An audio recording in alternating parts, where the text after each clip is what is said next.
This is a special call meeting of the Mobile City Council Tuesday, September 28th. Roll call. Vice President Small. Here. Councilmember Richardson. Here.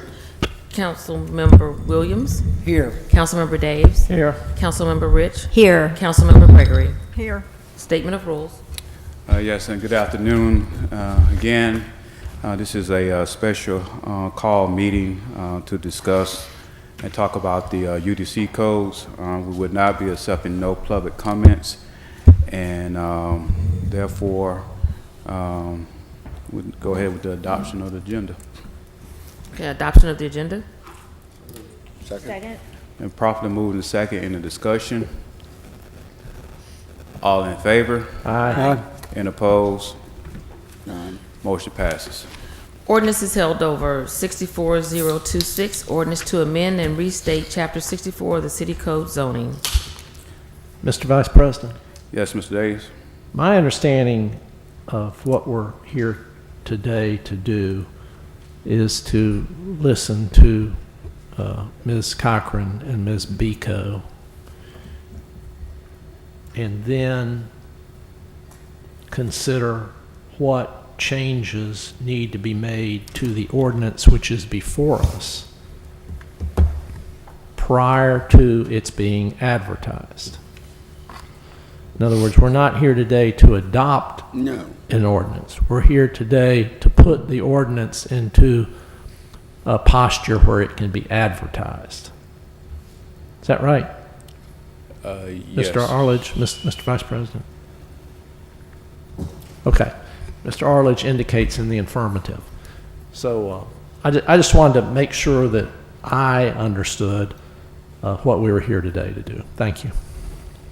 So, Mr. Ardrey, we just go into an open discussion, or? Yes, sir. I think that'd be appropriate at this time. Okay. We're going to ask our attorney, Ms. Wanda Cochran, if she can address the council.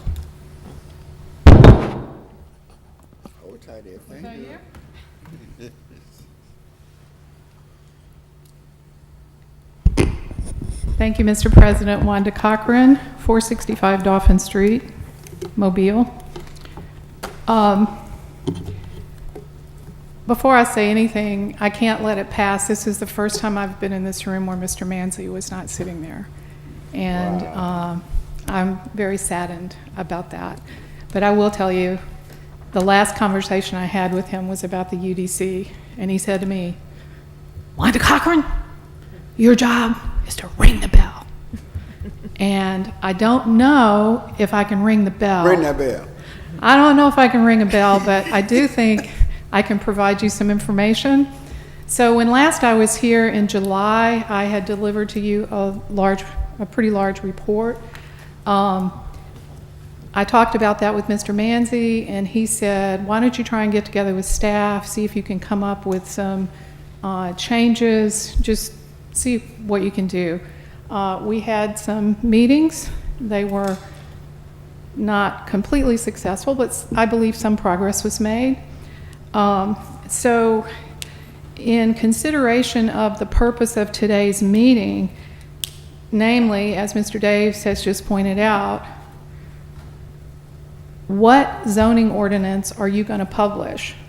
The council has already called for a public hearing, but state law requires that the council must publish, advertise, and hold a public hearing on any zoning ordinance before it can take effect.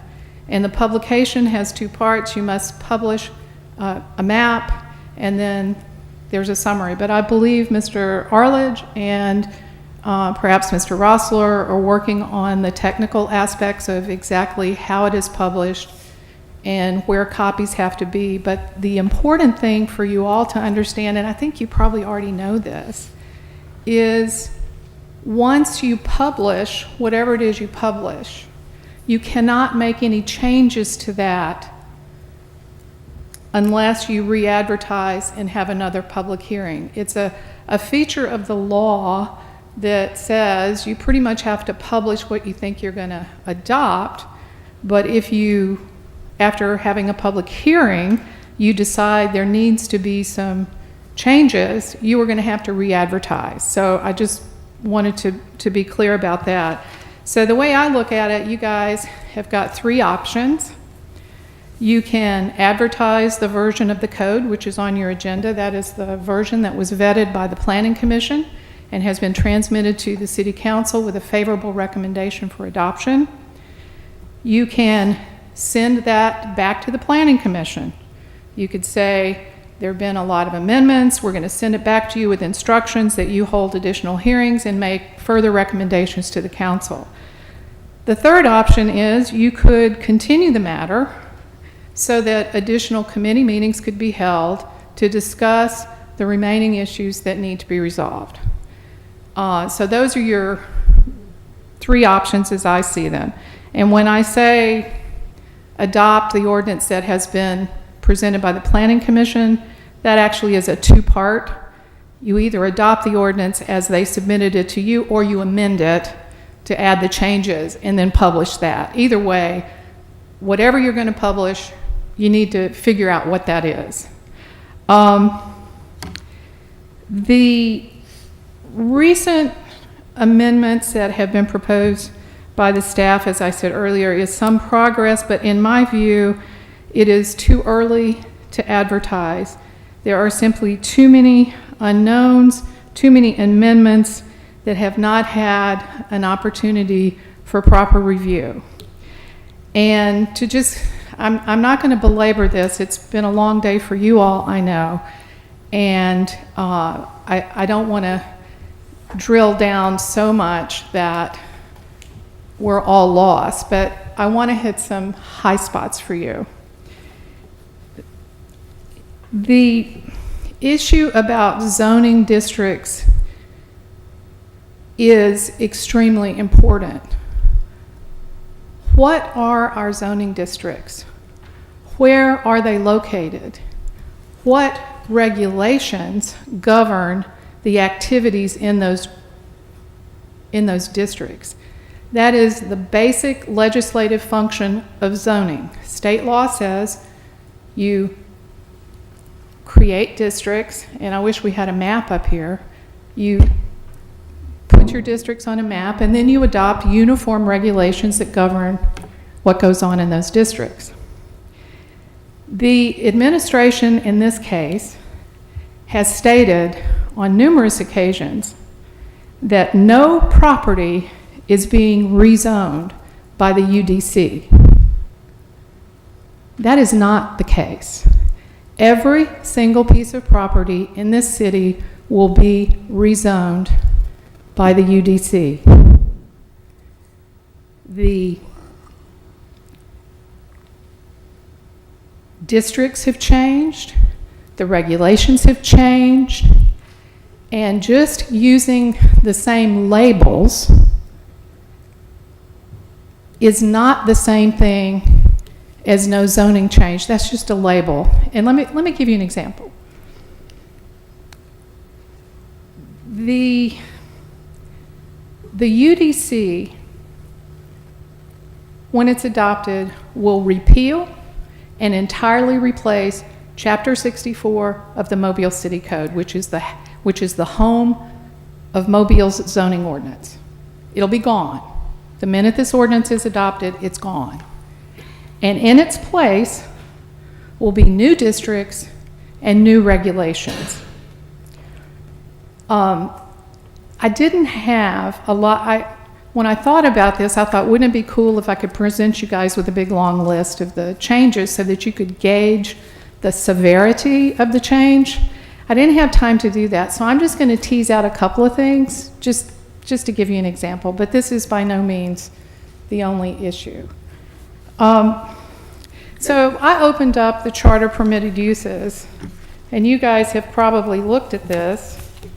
You know, this is that colored chart that has, so in a zoning ordinance, if you're trying to figure out what you can do with property, the first thing you have to do is find your property on a map, find out what zone it is in, and then you go to this chart of permitted uses to find out what what is allowed on that property, what is not allowed on that property, and what may be allowed conditionally. There are also other regulations in other parts of the code, but this is a central document that's very important.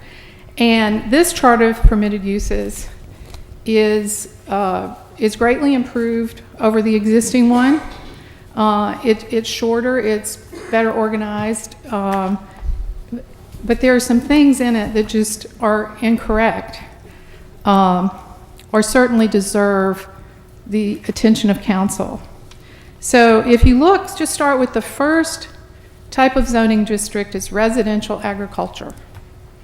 Okay, that sounds pretty simple. The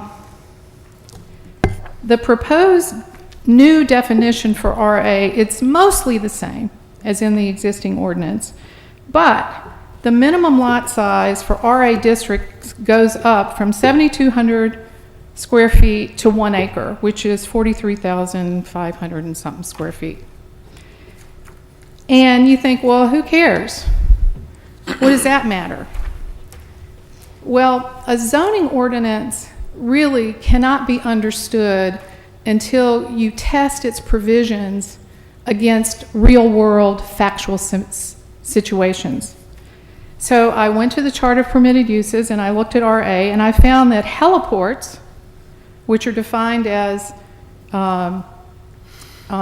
places for vertical transportation, whether it be helicopter or balloon, are allowed by right in RA districts. Maybe that's a good idea, maybe it isn't. In the existing code, heliports are allowed, but only when they are attached to a commercial use. So this is a change. It may not mean anything to me, it may not mean anything to you, but it may mean something to someone in the public who has agriculturally zoned land. I don't know. This is just an example. Because again, this zoning ordinance changes the regulations for every piece of property in this city. The definition, so if you move from RA, the next one up the ladder is R1, and that is single-family residential. In the current code, single-family residential means one house, one lot. The property dimensions, 7,200 square feet. Then there are also setbacks and other stuff. In the UDC, the R1 definition is similar, but it is not exactly the same. Besides the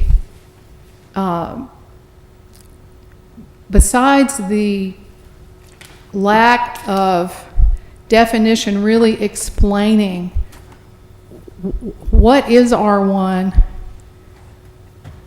the new code says R1, single family residential, is mostly single family. And that's in the current code, mostly. So I'm not sure what that means. The UDC allows every residential district by right to have an accessory dwelling unit which can be rented. There is no prohibition on renting those units.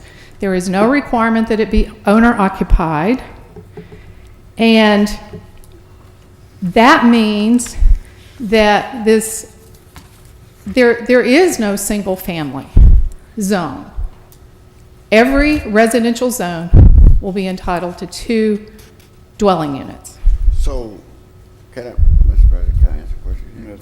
So, let's just say, that where I live and I have an R1. I live in R1 and I can't have no detached structure, don't have a house behind it. So under this code, I could now, because I have a large lot, I can build another house behind the house and I can claim that I'm having you and my son, somebody living, but I can really rent it out. Yes, an accessory dwelling unit may be rented. There's no restriction to family members. But that's the case now, isn't it? No. There are no accessory dwelling units allowed by right now. No. People build them all the time. They will often put in a garage. They'll call it a bonus room. They won't put in a kitchen until after the inspector leaves. I'm not saying that this is a bad idea. I'm just saying that this is an example of a huge policy change that hasn't really received much public attention. Yeah, but hold on for a minute. Hold on for a minute. This process has been ongoing for 4 years. We have had 150 community meetings. The code has received over 1,000 comments. The Planning Commission had hearings and approved it. But how much longer does this process go on? It's up to you. No, that's it, not exactly right. Because as long as you stand up there and tell us that it has to go forward, there are going to be members of this council that say it has to go forward. And my concern is this, that your recommendation is going to be that it goes forward until it gets the Best Rich Wanda Cochran seal of approval, which means every single I dotted and every single T crossed meets your approval. Ouch. If we can just hold our comments until Ms. Cochran finish. Ms. Cochran. Is it the desire of the council for me to continue?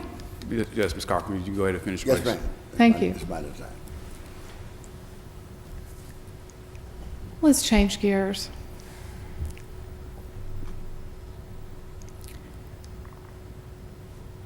The chart of permitted uses that has been amended allows private armories and private postal services to be located in residentially zoned districts as a special exception. These uses are not in the current code, and there is no explanation for this change. These terms are not even defined in the code, unless they have been added recently. I don't know. There's been a lot flying around. Again, in residentially zoned districts, oil and gas drilling will be allowed as a conditional use in residential zones, including R1. Again, not sure why, other than it has been said, well, you know, whatever was in the old code, it's in, we just wanted to bring that forward. So I'm not sure if ever in the history of the city they've ever permitted oil and gas drilling in a residential, but the idea is if the chart of permitted uses is not reviewed, then you don't know what is in there until it's in there. To some, that whole lineup is, Mr. Daves, you are absolutely right. There is no perfect ordinance. There will never be a perfect ordinance. In fact, I was reading a book the other day that said, law is politics frozen in time.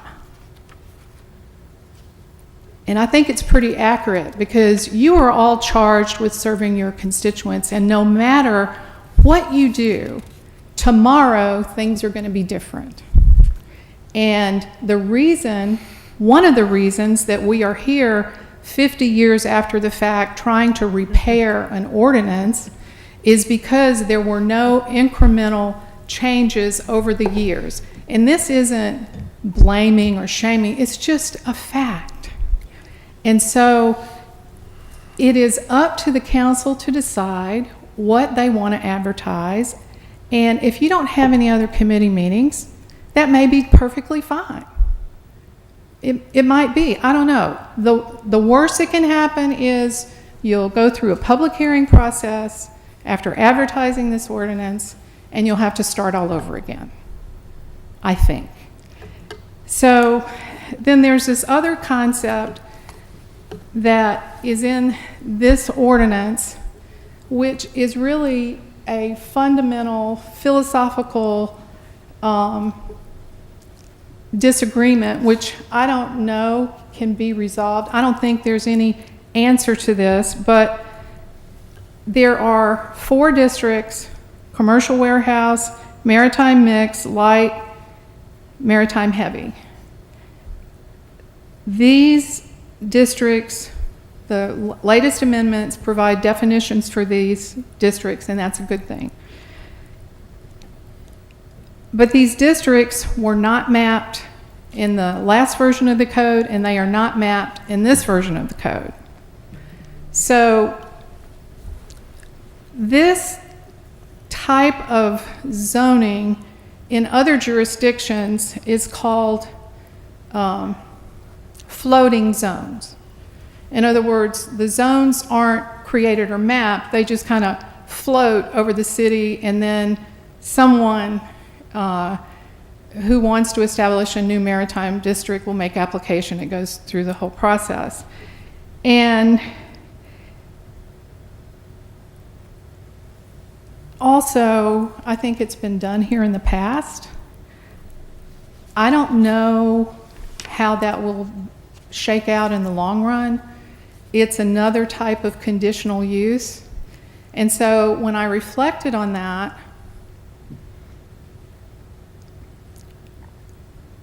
in this UDC, you have your base zoning districts, you have sub-districts, you have conservation districts, you have floating zones, conditional uses, and special exceptions. So, you know, is our base zoning, are we keeping the integrity of our base zoning? This is just a policy discussion. I am not saying it is good or it is bad. It is an area that has never been codified into on the scale that this is, and that's all I have to say about it.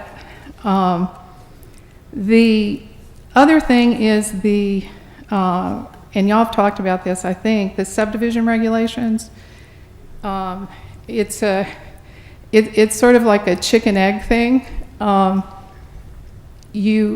The Planning Commission is in charge of subdivision regulations, but they can't write those regulations until there's a code, because the Planning Commission is not a legislative body, so they can't just make stuff up. They have to implement the code.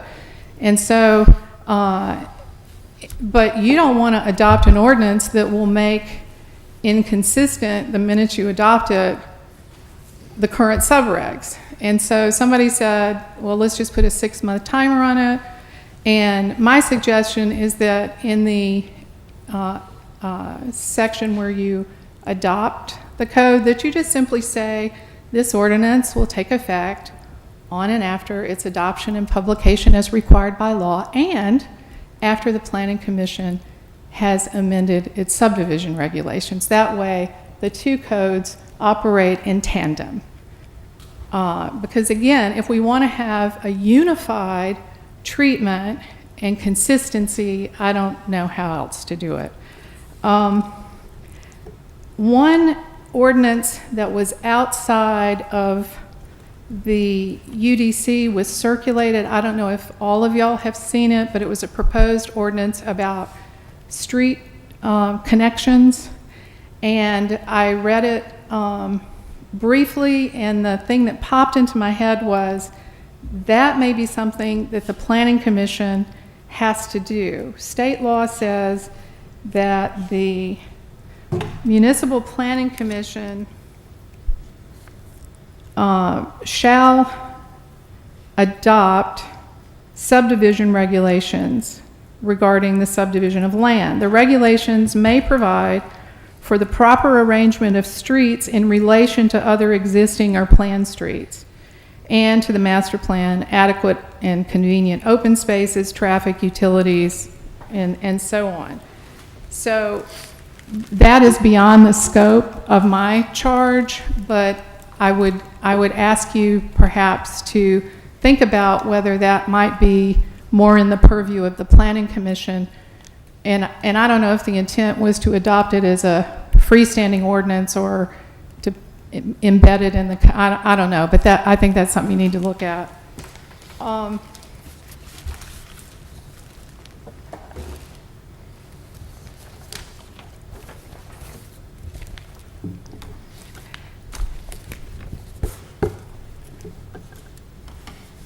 The one area, and I think at the first meeting I had with staff, we talked a lot about mapping. You know, mapping is sort of your basic due process notice of your property, how it's zoned, so that you can go find the regulations that apply to your property. And Mobile, almost every other Alabama city, has relied on, at least from a legal standpoint, paper mapping. And the desire, modern cities have digital maps, and Mobile's got a digital map, and what I learned from my discussion with staff members was that there is a lot of data that and correct me if I'm wrong, I think you probably will, but it's my understanding that the planning division has an in-house GIS person or department that tracks all of the zoning amendments and zoning changes. So every time the council votes to rezone property, that map is updated.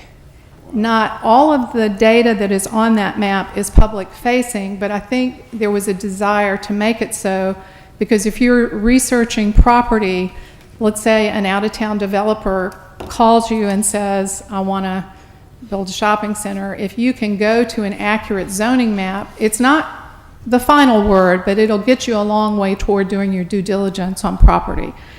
So I prepared and submitted an amendment to the mapping section of the UDC, which is 6422, and I suggested that the city formally adopt the digital zoning map, that there be a procedure for making amendments to that map, that it identify who has the authority to make changes to the map, how the map can be corrected, and how it is to be maintained. And then I suggested that a new definition be added to Article 8, that the official zoning map for the city of Mobile is defined as the digital zoning map that is created and maintained by the planning department and published as part of the city's geographic information system. I think that'll make clear that our official zoning map is now a digital product, that the planning department is responsible for maintaining it, and then whenever there are changes, those will be transmitted, whether those changes come from the city council by doing a rezoning or the Board of Adjustment by granting a variance and so forth. The final point I want to make is about the Board of Adjustment. And in fact, I think this one, I've given this to these guys, they've already seen it. I'll just give it to Lisa so y'all can have it. The final thing I want to say is about the Board of Adjustment. Like the subdivision regulations, whatever you publish, we know one thing. The mission of the Board of Adjustment is going to change, and it's going to change fast. And the council does need to establish a Board of Adjustment. The state law says that if you are going to give the Board of Adjustment special exception authority, that you have to specifically give them that authority. So you need an ordinance that says there's a Board of Adjustment, reference to state law, give them that authority. And then there are some other things that are worthy of discussion, and it need not hold up whatever you're going to do with the ordinance, because there's a section of the city code called Chapter 9, and Chapter 9 of the city code is where all the boards and commissions live. So you could simply amend Chapter 9 to create a board of adjustment, and here's the part that needs further discussion, in my opinion, and that is that what administrative help is the board going to get? Who is going to keep their records? Who is going to prepare their minutes? And who is going to represent them? Because again, under the UDC, there's going to be lots of discretionary calls, and people have a right to appeal decisions to the Board of Adjustment. And as I said last time I was here, my recommendation is that the City Council appropriate money so that the board can hire an attorney that would represent the board. It is a quasi-judicial administrative agency, and if it's going to be doing all this work, it needs to operate really first class. And no, I am not interested in doing any of that work. But there are plenty of people that are conversant with administrative law, that know how to make findings of fact, that could do a good job, and that way when there is controversy, it is handled in a more formal and orderly way. And, you know, so those of you who've been around a while with zoning know that, well, you know, doesn't matter. Everything is de novo. You appeal to circuit court, it's de novo. Who cares? Well, what the law says about that is that you're right. The decision of the Board of Adjustment does not get any deference in the circuit court. But what that record does establish is the parameters of the issues. So it clearly defines what was the issue before the board and what was the resolution. And there is one other area that I did not discuss with them because we didn't get to it, but it's kind of a technical area. So the Board of Adjustment is obviously not a legislative body. They are a quasi-judicial administrative agency, and they are supposed to find out whether the facts presented qualify under the laws that you guys have written. And if there is an appeal from that decision, the board is not a party to that appeal. The board doesn't go to court and defend its decision, right? Just like when I have a case in circuit court and it's appealed, the circuit court doesn't send somebody to defend its decision. So the real work of the Board of Adjustment is to have good hearings, good record keeping, good website, good information, and then once that is appealed, to send a good record to the court, and once that record is certified, that's it. It's up to the opponent or the proponent to prosecute that action in circuit court. So that's all I've got to say. And Mr. Daves, I want to say to you from the bottom of my heart, I am doing the best I can. Thank you. And I perhaps was a little too strident in my comments, but you know, Wanda, it would be exceedingly helpful to have a written statement from you of each and everything in this document you think ought to be changed. And then we can tick through those items. But my concern is that there's this general discussion of all these issues that need to be corrected, and we address some, and we never seem to get to the end of that. And my concern is that if we don't have, it's like on Sunday mornings, my wife says, I want you to do this, this, and this. And I say, make me a list. And the reason I say that is because without a list, there's going to be stuff added. There's going to be stuff added. There's going to be mission creep. And so what I would like from you is a list, a written list of the issues that need to be resolved. We tick through them. We either get 5 votes behind them or we don't.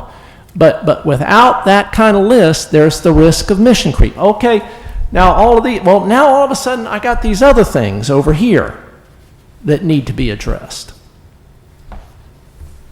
I hear you. I don't disagree. And I mean, if I might, just, Council, let's acknowledge each other. Let's wait till Mr. Davis finish, then we go to Mr. Richardson, then Ms. Okay. Gregory. I'm finished, thank you. Mr. Richardson? I was saying, I made notes here because I don't have a list, but I don't disagree with Councilman Davis. We would know exactly what to go to, what to address.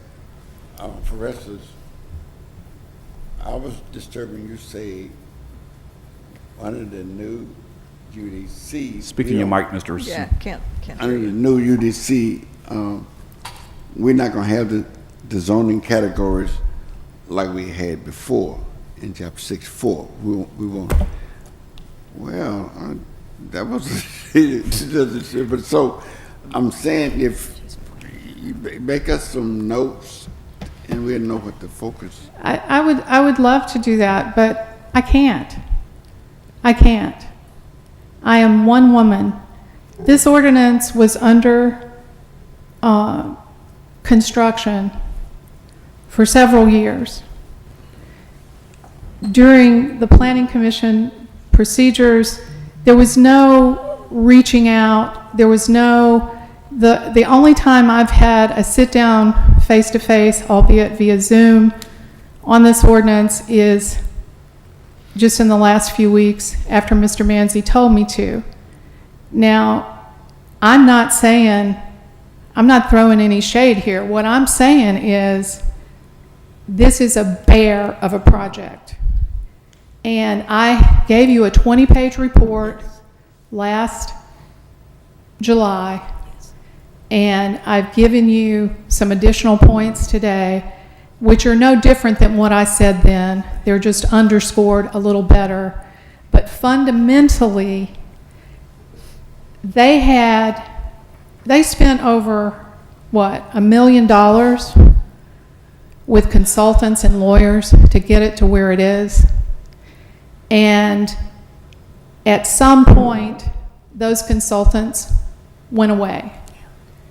And if I could wave a magic wand, I would have the council appropriate an additional $1 million to get those consultants back at the table to go through my 20-page report and see if that can be resolved. I don't think I can do it, and I don't think it's the type of problem that we can solve by a tick box. But I am telling you, I can be wrong. I often am. But I cannot go behind $1 million and experts. I can only look at it from a practical point of view as a property owner, as a resident of a neighborhood, and having been in the community for a long time. That's all. And I wish I could make it different, and I just don't know what else to say. So, Ms. Gregory? Well, I think some of my questions Gregory, were... do you mind if I sit down, or do you Oh, have... no, go ahead. All right. That's fine, yeah. No, I was just going to say that I think some of the questions or comments that I was going to make have been answered, but in what Mr. Dave said, I mean, I would agree, because I think we can be here until next year or 2 years from now thinking about general things that might or might not be changed to the better or something along those lines, and we'll never get anything resolved and never get anything approved. If there is no way to hit maybe the high points of what needs to be changed and what those changes specifically are, I mean, if that's possible, then I think that's something we would at least look at. But on the 20-page report, I believe that Shayla and her crew have gone through, and we got a copy of this, have gone through and responded to a lot of what Ms. Cochran has just brought up. So maybe when Shayla presents to us, some of that will be cleared up. So anyway, my comments really have been shortened a little bit. Thank you, Mr. Chair. I have some. Yeah. I'd like to have the Is floor. Ms. Rich, if Mr. Williams have anything, if not, then we'll go back to Mr. Days. I would like to comment. The second rendition was the last time that the out-of-town firm and their technicians had language in the mix for this process. They worked with the community. We had community meetings, and that was the Mark White group, and I think he hired some other entities to bring our plans together. All of the comments that Ms. Cochran made publicly again today have been expressed in the past. I had an opportunity to meet with the mayor, and he asked me, what did I want changed? And I just had Ms. Cochran with me, and she expressed the desire to meet with staff, and that she had already informed the council of things that she noticed that needed to be tweaked, changed, or pointed out so that the council was aware of exactly what the language was telling this community was going into the final project.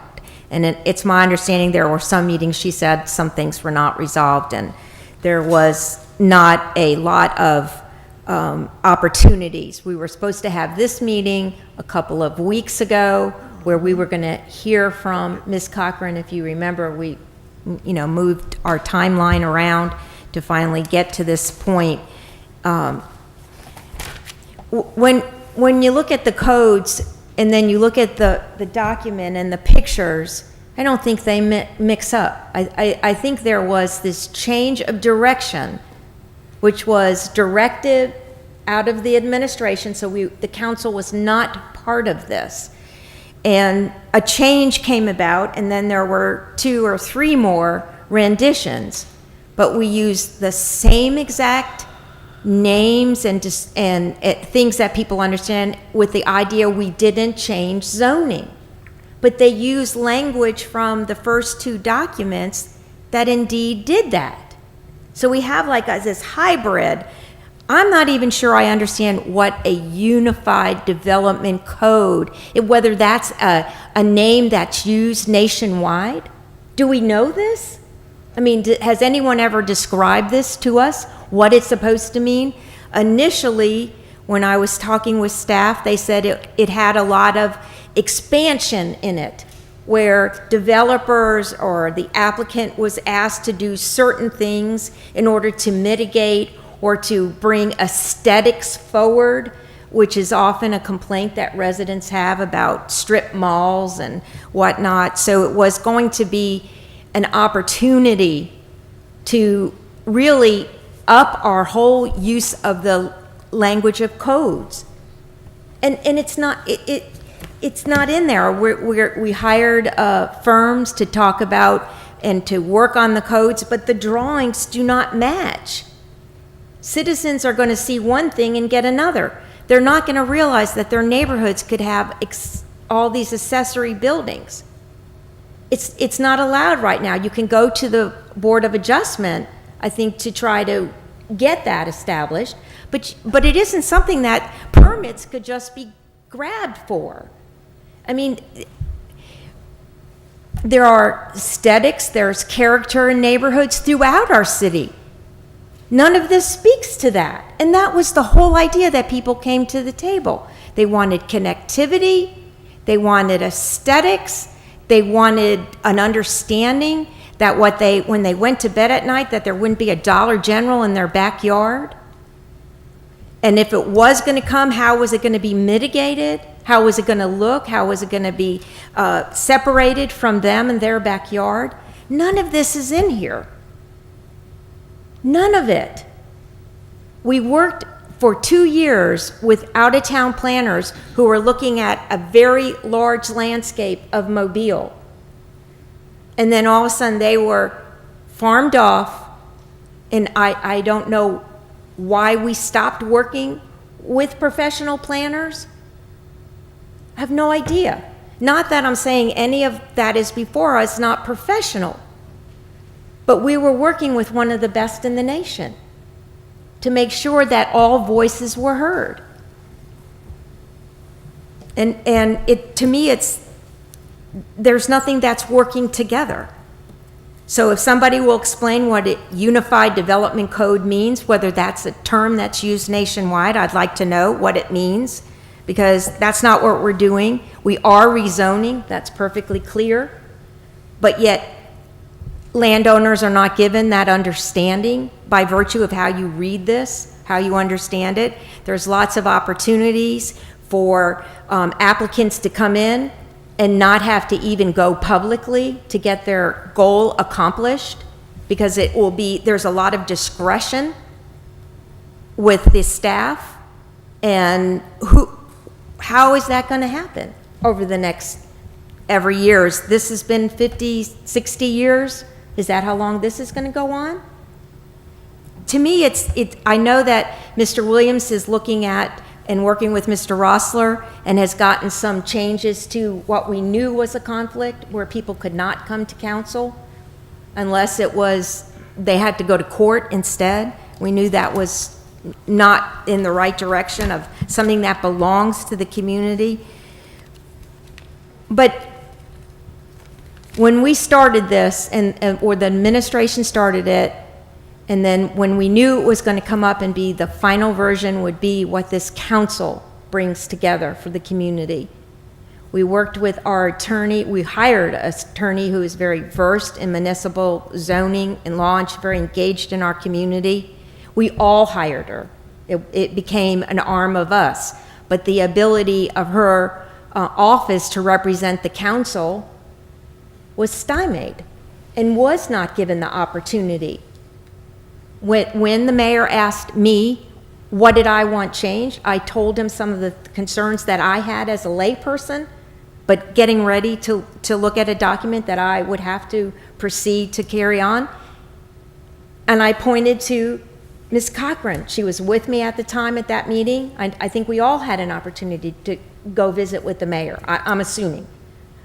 I was, so I'll speak for myself.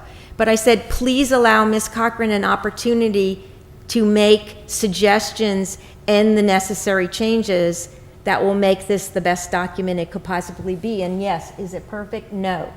But why would we want to adopt something that makes no one happy and no one gets what they want? Because that's pretty much the reflection I got back. We can't make you happy. We can't do this. It makes no sense. This is a document that belongs to the people. It's land use and planning. It's the most highest use of your quality of life we have. You have public safety, but land use and planning is right up there.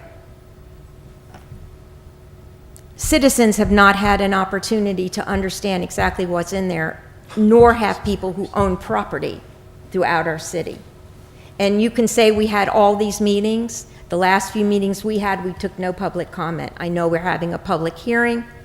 And I have said early on, whatever you advertise should be the best it could possibly be, so that you don't have to go through it again. And this one is far from the best it can possibly be. I feel offended that because my office wanted to make sure that an attorney, because this is all about dealing with issues eventually that might go to court, that there is no wiggle room not to get that part right. And it represented our office and was not engaged, and I just can't see advertising this yet. For the life of me, I can't. And yes, I've had problems from a very beginning, but I've made them clear. I've tried to make them extremely clear. I know I'm a body of 7, well, 6 now, but I'm just saying that we all represent the people, and we all have our desires to see it be the best it can be, not something that doesn't make everyone happy. That's just a way to get people to go away and not deal with it. That makes no sense. This is land use and planning. It's major. Thanks. Finished, Ms. Rich? Yeah. Would any of the administration like to address Ms. Rich's questions, or? Thank you, Council Vice President. There have been a number of comments made that I would like to provide some clarity on. The first has to do with the White and Smith consultant team. They have been involved in this process from the beginning. When we went through the initial stages of the pandemic, we Zoomed, we emailed, we provided every iteration of our work to Mr. Mark White, and he provided consultation. So I'm confused as to how we've determined that he is no longer engaged and was sent away and not a part of this effort. He remains available to us, and he's been critical and involved and responsive and responded to all of the iterations that we've presented to council. That would be my first comment. The second comment is there's this suggestion that we have a dramatic departure from the first iterations that this council may have seen or that was shared with the public. As we explained to you, this was intended to be an iterative process to allow all sectors of the public to comment. So many of the significant and substantive changes that may have been altered from those initial versions came from the public. So let me use accessory dwelling units as an example. What we heard from the public is that we have an aging population, and many of those families do not see facilities and hospice and things of that as an option. What they wanted to be able to do was to allow their family members to be able to age in place, and they wanted the flexibility in the ordinance to allow that. Now, I understand that there may be concern about how that's implemented, but what would be helpful to this staff, to this planning staff, your planning staff, is that we receive detailed feedback, because what we're ultimately talking about are policy decisions. Many of the discussions that we had with Ms. Cochran over the last several days resulted in what I would describe to you as policy issues, and many of them were administrative. That we discussed accessory dwelling units, we discussed the subdivision regulations. I thought we had a fix to that in terms of how it would be executed after the 6 months, after adoption. Those would be presented so that they could be run parallel and in sync with each other. We spent a great deal of time on mapping. I thought we had a fix to that in terms of how our very resourceful digital mapping system could be used and integrated into this process.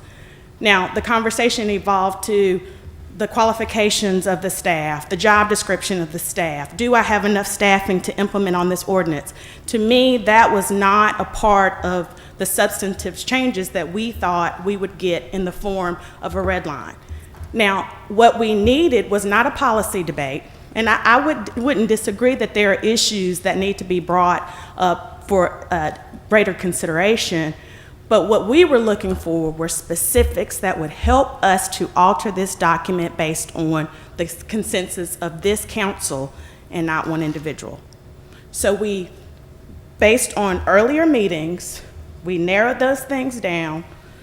There was communication on those things. We shared those red lines. So what we have before you today are the substantive changes that we could discern based on documentation that was being sent to us. If we did not get any substantive changes or proposals on how to amend the language in the ordinance, you do not see those before you today. All we're asking is specifics and details on how to modify this document. We've made every effort over the last many weeks to be responsive to the changes that have been presented to us in a way that we could digest and incorporate into what was already existing. So that point has been harped on. It's essential for us to have that. Outside of that, we're having policy debates that are not resulting in black and white amendments to this ordinance. And I wouldn't think that you would want us to you would not want us to draw opinion based on you not being able to consult on these critical issues. And so all I can say is if we have these things in black and white, we stand ready and prepared to make those adjustments. And in the future, as we move forward, that would be helpful to our progress with this document. Now, I believe that there were some other communications that were received over the last couple of hours, but I would like to give Mrs. Pappas and Mr. Rossler to walk you through the changes that have been made so that you can see in black and white how we've attempted to respond to what's been sent to us. Ms. Pico, just 1 second. Mr. Williams, do you have anything? First of all, I'm going to continue to listen, but I just want to make sure that we understand the framework of when those changes begin. You know, at what point is this the document? Are you going to go from planning commission to today? Okay, let's listen. I think we'll learn a lot, and then thank you. One, Mr. Dave? Okay, staff.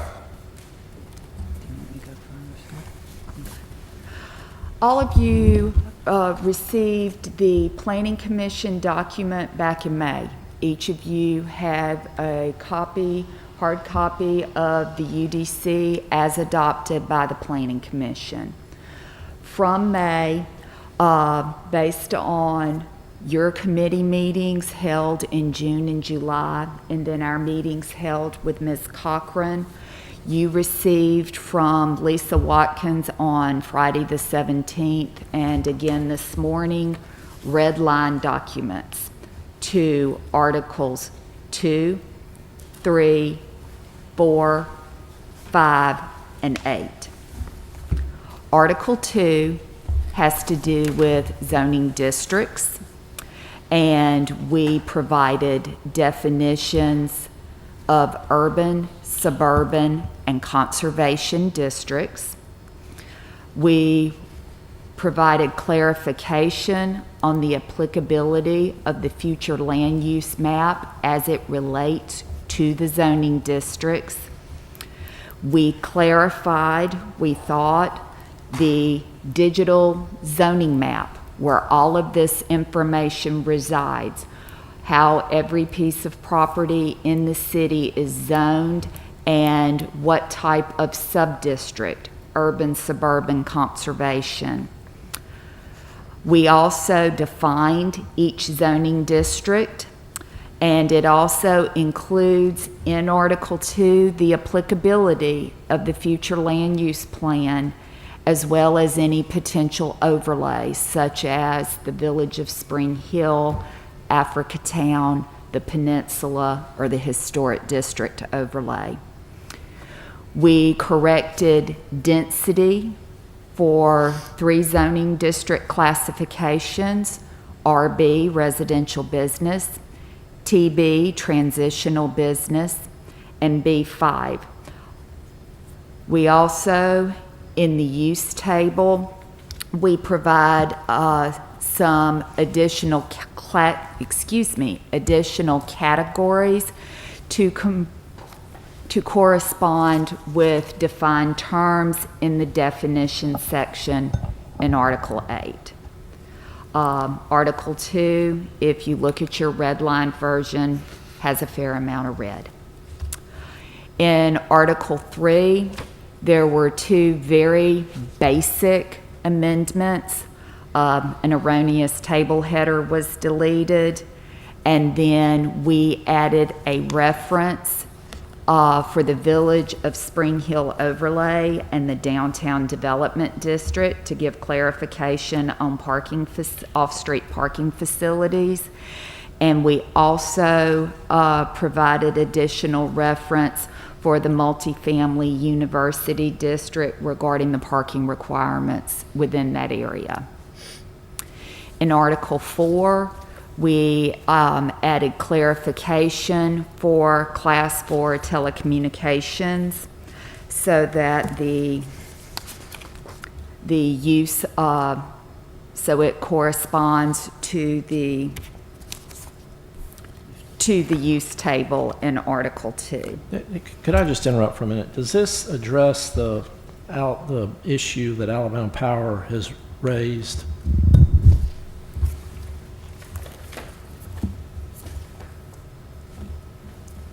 The changes to the Article 4, I think you were on Article 4. Mr. Dave, do you mind if we come back to that? Because I'd like to put the attorney on the phone also when we discuss that part. Okay, that's fine. Thank you. Thank you. We made some clarifications and amendments in Article 5. We amended the planned development district so that the minimum acreage requirements correspond to what's laid out in Article 2. And again, we also clarified the telecommunications facilities requiring a Class 2, 3, or 4 permit. The final red line edits that you have are edits in the definition section. We added an art gallery as a defined term, as well as a broadcast studio and a contractor with storage yard. Then we edited for additional clarification, base station, broadcast transmission facility, and wireless communication facilities. So this outlines all of the red line edits that this council has received, where we have proposed changes from what was recommended by the Planning Commission. Yeah, Council. I have a question, if I may. Ms. Rich. Thank you. Hold on, Ms. Rich. Mr. Whitten, did you have? Well, actually, I didn't hear about the S's and C's. Were you going to say something about that, or was that in one of those broad comments that you just made? And So we met Mr. Williams back Thursday morning, I believe, and went over the use chart, and we provided you with a revised use chart that incorporated the changes that you asked for. right. Is I that, just didn't hear that from Ms. Pappas, and I thought she was going to go through each one of the changes. So that was just really kind of a broad brush. I didn't necessarily include everything. I just want to make sure that what we're hearing is what Yeah, was so- the intention. So Ms. Pappas can pull it up on the overhead, and the changes that you wanted made are highlighted in a dark orange, so they stick out. Right. And so I'm going to clarify my question or my comment. Ms. Biko said that y'all were going to go step by step of all the changes that have been made. And I just want to make sure that what we just heard was all of the changes, because it didn't include the S's and C's. You see what I'm saying? Was there something else left out that we kind of just broad brushed over that? I wouldn't say we broad brushed. We tried to highlight for you the changes that we made, but based on the last week's meeting, we have available to us the S's and C's and the edits Yeah. that you've requested to be Again- made to the document. Again, I'm not And they trying to can be be difficult. I'm not incorporated trying to be and moved difficult. forward. People are watching this, and it is going to be used, I will guarantee you, by someone, and they're going to say, Ms. Bacon said they were going to outline each one of the changes. And now, it's a highlight. So was it a highlight? We can just correct it now and say that was a highlight. Is that what it was? So is it your request that we go through each of them? No, it's just Okay. that we be clear in what we were doing. Okay. Mr. Rosso, can you say it in a different way? Do you seem to understand what I'm saying? We meticulously tracked every change that was made. And it's in the document that was emailed to y'all last week, and I think again yesterday morning, this morning, whenever. And Margaret can pull them up, and they're highlighted in red on the document. What Margaret just went over was pointing out to you where those changes are in the document. So we meticulously tracked it by redlining it, and then came up with this list that we kept adding to, Right. so we'd know exactly where every change was made. Cool. Mr. Davis, did you get that document today? Because I didn't, Well, today's document I didn't look at. yeah, I'll this just is say. this is the document that was sent to us. What was sent this morning was the document that was From sent to you on the Lisa? 17th. From Lisa Watkins, which was originally sent a week or so ago. Yes, sir. But- Council Vice President Small just asked that I resend it so you would have it at Yeah, the... but it does, but my understanding is that, and I'm going through it, but this message from Lisa Watkins with the red line changes I want to make sure I'm understanding, does not include the changes to the Cs and S's Correct. We just that, merely, that Mr. Williams and members met with you. What chapter is that in? 2. Chapter 2. At the end of chapter 2. Okay. So, I just want to make sure that everybody's working off the same understanding. So that's the kind of purpose for my interjection, is that I don't want y'all to think that we just heard everything. Okay, we didn't. And I want to make sure that everybody's got everything before we say yes or no and whether or not we're going forward. right. So I would, Mr. Vice President, Yes, Mr. Davis. I don't know if this is, we're going to have to take this thing in stages. And my suggestion would be that we go ahead and determine whether we want to amend the version that's before us to incorporate the changes to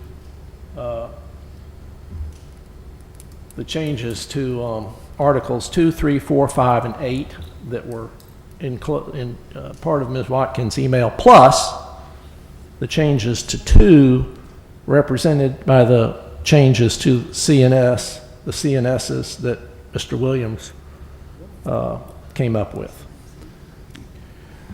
And You finished? Go ahead.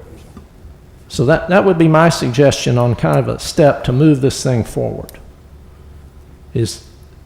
So I would make that motion, that we amend the version that gets advertised by incorporating the changes to Articles 2, 3, 4, 5, and 8 contained in Ms. Watkins' email to us, plus the changes to the Cs and S's in Article 2 that Mr. Williams and the others agreed to the other day. That would be my motion. Yeah, right before we do that, and just all fairness, Ms. Rich had a statement, and then No, we'll come back to. I had, actually, it's more than a statement, it's a question. Yeah, before we go back to the long statements, I sent Ms. Baker a recommendation. It would be a insert comment, and it was dealing with bicycle racks and sidewalks, and asking for an exclusion for B5 and above, I believe is what the exclusion would be, and wondered what your, and I have one more if you don't mind, Miss, if I could hold the floor. Yes, ma'am. the concern with excluding the industrial designations would be ADA compliance. There's no distinction for the requirement of sidewalks or exceptions to in areas which may not be deemed walkable. So that would be our concern with the sidewalk issue. But it doesn't have to be in our code. Just go, am I right? We don't have to restate state and federal requirements. Those are state and federal requirements if they're in our code or not. So we allow those things to dictate and be enforced without requiring them, such as the bike racks. And That's a legal question, Mr. Rossler. I'll agree with you. If we don't mention it in our zoning ordinance, that doesn't mean federal law doesn't require it. I don't know how long it'll take to get that. Do you think that we could take a look at that sidebar, or y'all already decided to look at it? Sometimes you have concessions in hand before you agree, so. And again, this is what we're talking about very specifically, is connection by a sidewalk to the front entrance. And in some places, in industrial and commercial development, especially out I call it lightly rural, would be that it would require a business to put a sidewalk that could be 500, 600, 700 feet long. And there's nothing to walk to out there. And then the other would be, an example is an industrial site being required to put bike racks in. Oh, so you're asking When for there's like no bike racks, there's no bike traffic. either a waiver or just not including it Just at all? not include them, just say they, Well, if you don't have sidewalks, you don't have to have an ADA ramp, so I don't know if that, well, if ADA requires it, you gotta do it. But our code doesn't need to say you gotta have a bike rack or you gotta have a sidewalk, when it may not be applicable to a particular development. Again, we're gonna have bike racks everywhere, and no sidewalks or and- any place to ride. so what I ask is, can we make a statement, would an insert that was recommended be acceptable to you guys? The answer to the question would be that it could be modified in this document. I have a question. Hold on. John, you finished. All right, one more. And I'm gonna apologize for this one. I missed this last week. And Mr. Ross and I have had this discussion before, and it's concerning adult entertainment and where it's allowed. In this document, in this chart of uses, it allows for adult entertainment in B3 and B4. By law, we can't strike them completely and make it and outlaw the business that is a legal business in our country, in our state. But can we strike the B3? In other words, it's not allowed in B3, and only allow it in B4 by C, by going through the planning process and then coming to the council as a recommendation. What we did with the use table is if it's allowed in B3 under the current zoning ordinance, we kept it as being allowed there. I understand, but that doesn't Now, mean we I have do- to. Yeah, I remember the conversation we had many years ago that there's a danger to creating a red light district by packing them all into one area. But that's a policy decision that the council can make. Okay, so council, this is on the very first page of the chart. It's under arts, entertainment, and recreation. And it says by right, adult entertainment in a B3. And so this could be next door to the gas station on the corner of University and Cottage Hill. It could That's a be B3. on Airport and Schillinger. How Any many, B3 could be by right adult entertainment. how many B4s do we have in the city? Any idea We of how have, many? I would say a areas? handful of B4s in the city, based on my recollection of that same subject years ago. B4 exists in two places: Spring Hill Avenue near Broad Street, Government Street near Broad Street. Those are the only two places that are zoned B4 today.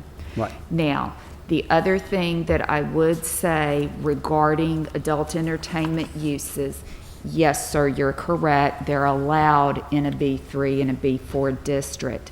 However, there are existing spacing and distance requirements that are in Article 4 that are in place now, and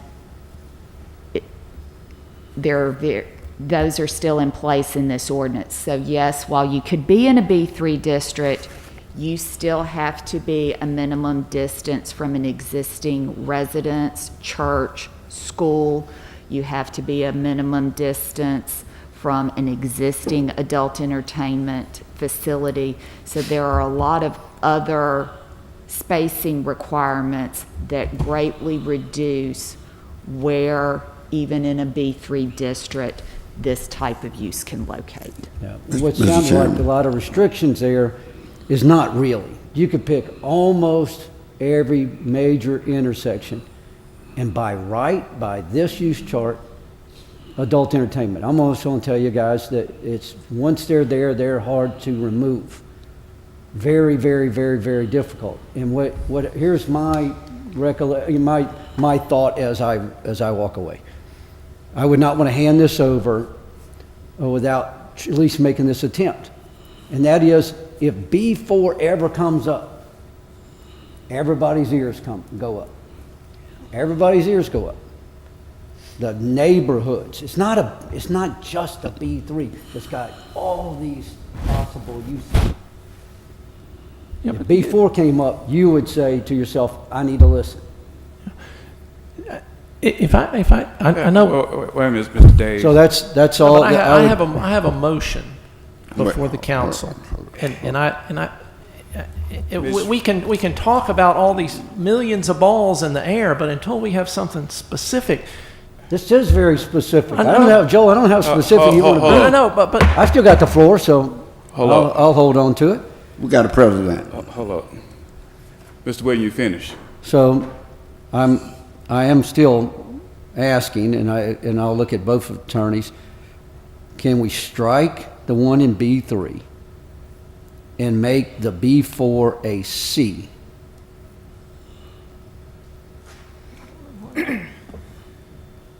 Is there something illegal with that, or something that is going to immediately send this into the courts by doing that? You can do it, but there may be unintended consequences. Right. And it may be that the best thing to do is to leave it as it is. Leave it alone.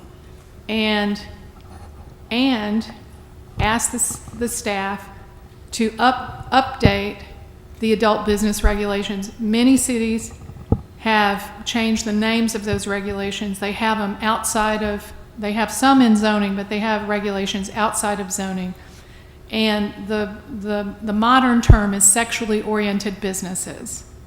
And the last time I looked at our adult business regulations, there's just a bunch of different ones, and they really need to be cohesive. So you might, not try and do it. Just treat it comprehensively at some point in the future, and then it might have a better result. I don't know, but you can absolutely do it. But I don't know what the unintended consequences Well, are. I don't know the unintended consequences of anything in this whole deal. We won't know until we execute it.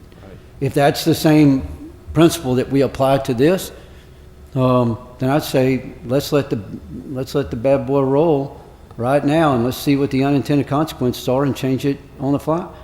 Because we're certainly not going to know. And I agree with you. I do agree with you.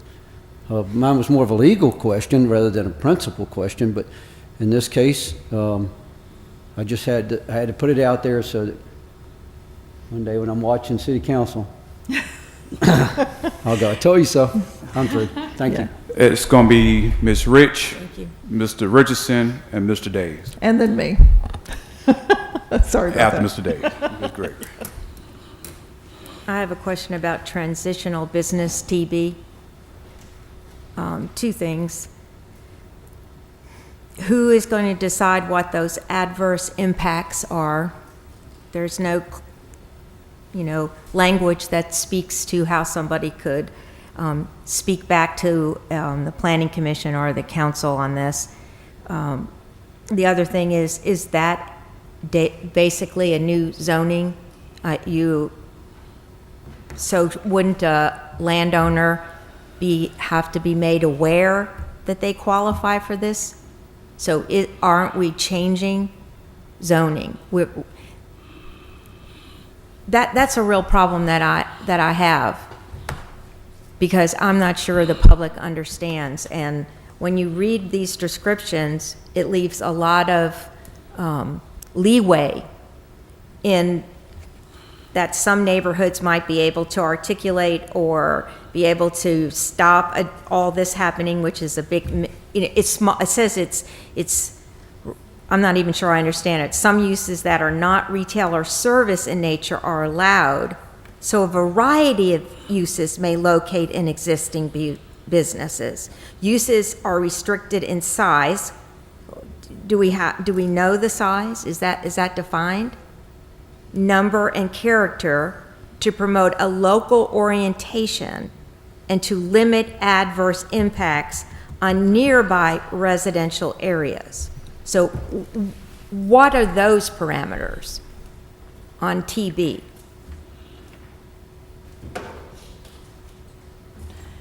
So Margaret's going to respond to your question, but this transitional business districts is present in the current ordinance. This is not a new Okay. designation. And the criteria is very similar to what's on the books now, and that allows the Planning Commission in their recommendation and the City Council, when rezoning to this classification, to take into account the uses that are allowed in the chart and whether or not that zoning designation is appropriate for that property. And what is an adverse impact? That is for the council to decide in evaluating whether or not the zoning is appropriate for the site in question. We have TB in the city now. It's like Ms. Biko said, it's an existing zoning district. I don't want to give incorrect information, but we do have sites in the city that are now zoned TB. What would be an example? Fire station, I believe, that is going to be properly developed, and then the location that needs to be allowed for that's on airport, old government, the next street over, is now vacant.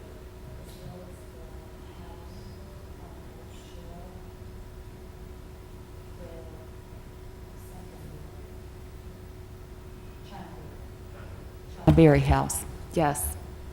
And right now, that all of this mixed use, that they're applicable in mixed density, residential, district center, neighborhood center, traditional neighborhood center, suburban neighborhood, traditional corridor.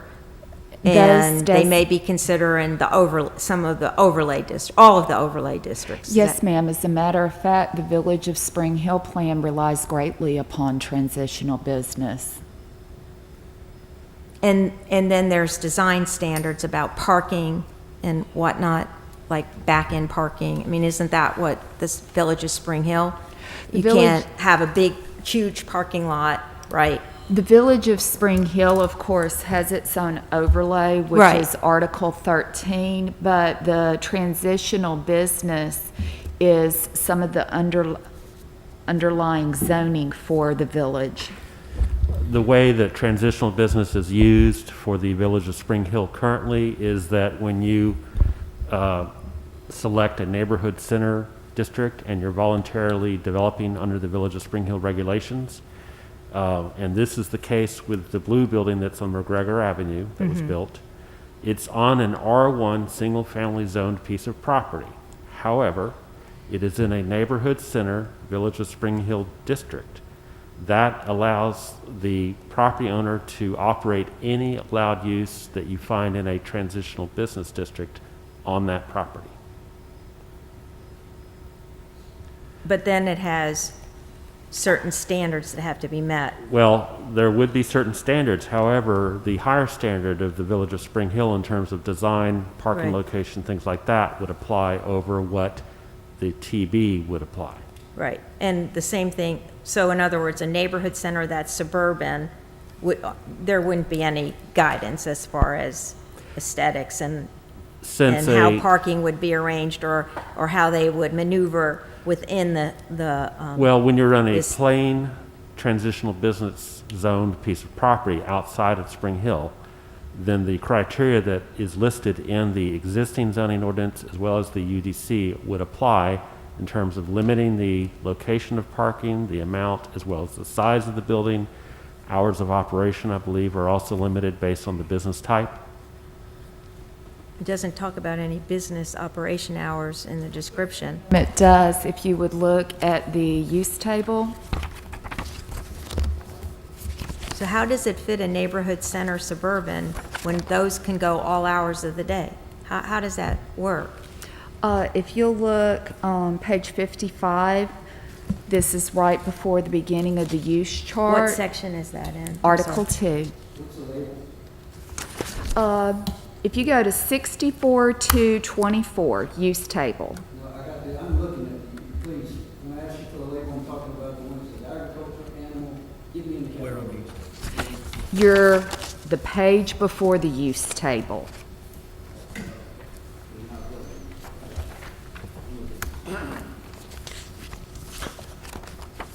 Was traditional business allowed in these suburban areas today?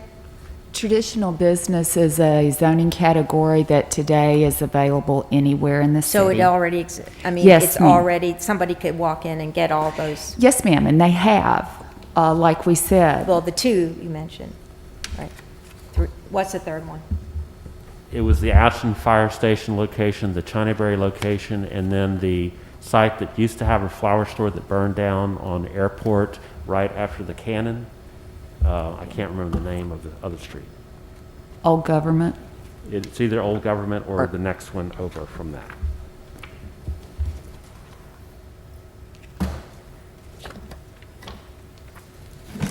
And what page is it for the, oh, I just have to look it up, Do you have a hard copy? okay. Yeah. I'm It's looking. on page 55.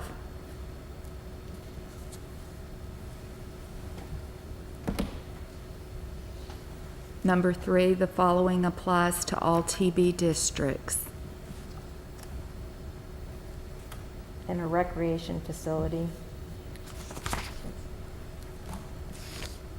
Can go in TV. I'm looking at page 30 in the notebook. But this is draft 4. Has it changed from 4?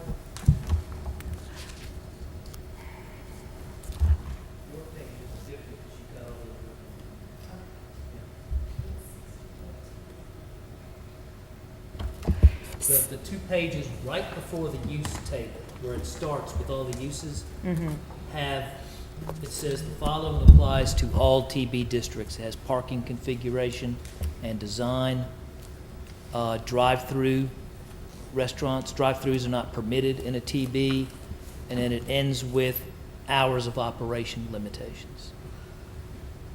So it's immediately before that Gotcha. use table. Oh, okay. Ms. Rich, it might be on page 28, 29 of your version. Okay. I can't get it.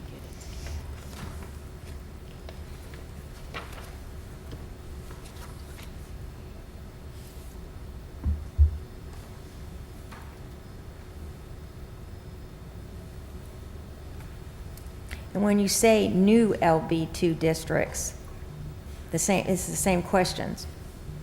Is that exactly as it reads today? All these placements for them, downtown waterfront, mixed commercial corridor, traditional corridor, neighborhood center, suburban, mixed density residential? That's exactly where LB2 goes today?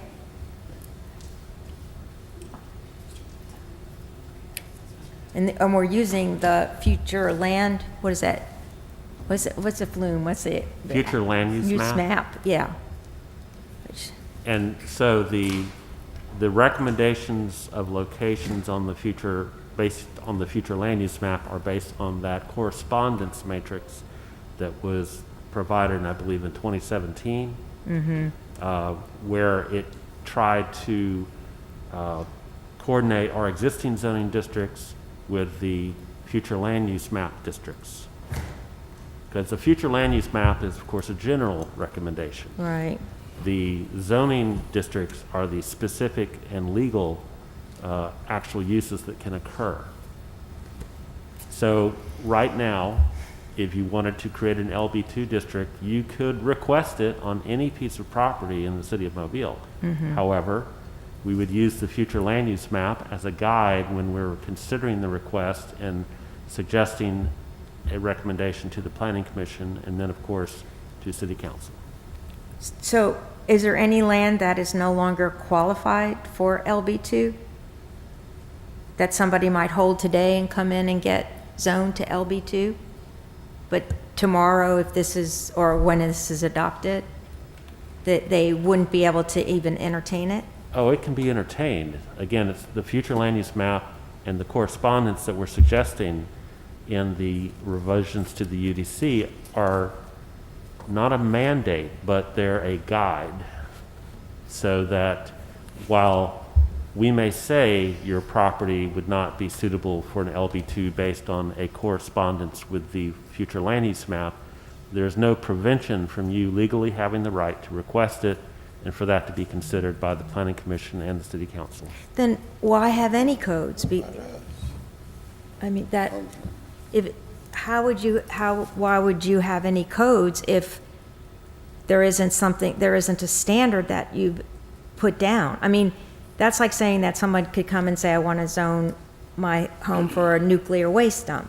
You know, you're saying anybody can come in to the property they own, and then it would probably be rejected, but what standards if nothing actually stays focused?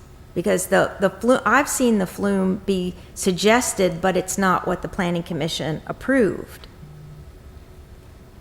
Because it's a guide. It's the application of the flume as a recommendation, as a tool in the evaluation process is no different. It's the same application that you use as a planning commissioner in evaluating a district. It's not changed in the UDC. We're just trying to point out with this breakdown areas that could be considered. And right now, they're all considered anyway, you said, correct? So no one is owning property that's now in a different ability to get it rezoned to this application. Or if they did, then they should be at the table that they got rezoned property. I mean, it might be a real plus, but some we don't know because they haven't been at the table. Well, so one thing that's important to point out is the public reacted on both sides of the equation to the rollout of the old zoning districts. We heard from residential property owners that even with their residential property, which may have even been classified as a commercial, that they wanted to maintain the uses that they enjoyed under their current classification. We heard the same scenario with commercial property owners. So this was not a miss. This was not an overlooked planning tool. We responded to significant public feedback on that issue. And that is why we're carrying forward the existing zoning designations that are outlined in the current ordinance. It was not a dramatic departure from our objective. It was not us attempting to rewrite this code. It was a reaction to public feedback all across the board. We heard it from single-family property owners all the way to commercial designations. And we felt that based on that significant feedback that it was our responsibility to make that adjustment. So I just want to make it clear to you all, we didn't just unilaterally decide within our planning discussions that we were going to undo what we had done. The public did not respond well to those new designations, and that is why we're carrying forward what we have. Now, there's been lots of discussion about the floating districts. Our interpretation of a floating district is not the same as was discussed with Mrs. Cochran. We have initiated new districts before to respond to a need. And what we heard is that we needed, because we are a waterfront community, over-reliance on an industrial district was not addressing those waterfront needs. Mixed maritime, as an example, we want to see more of a recreational commercial footprint on our waterfront properties, so we developed a district that would allow that. So you can zone to it, but you're not going to see it on the map. So I just think it's really important that you understand that this staff did not make any covert attempt to undo anything in terms of previous iterations. This was a response to public feedback that we received at all levels. Can I get an understanding of Unified Development Code, what that means in planning language?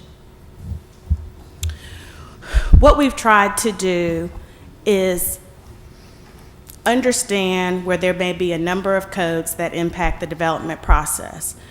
While state code, state law does not necessarily, subdivision regulations being an example, because of the path toward adoption, allow us to insert a subdivision into our UDC, our goal was to try to highlight areas that you needed to pay attention to within the code where you may at some point touch those development issues. So in that sense, we've tried to, while it's not a combined code of 8 different ordinances, we've tried to direct the reader, direct the developer, direct the property owner so that they know where they needed to go to address any number of issues. So in that sense, we consider it a unified development code.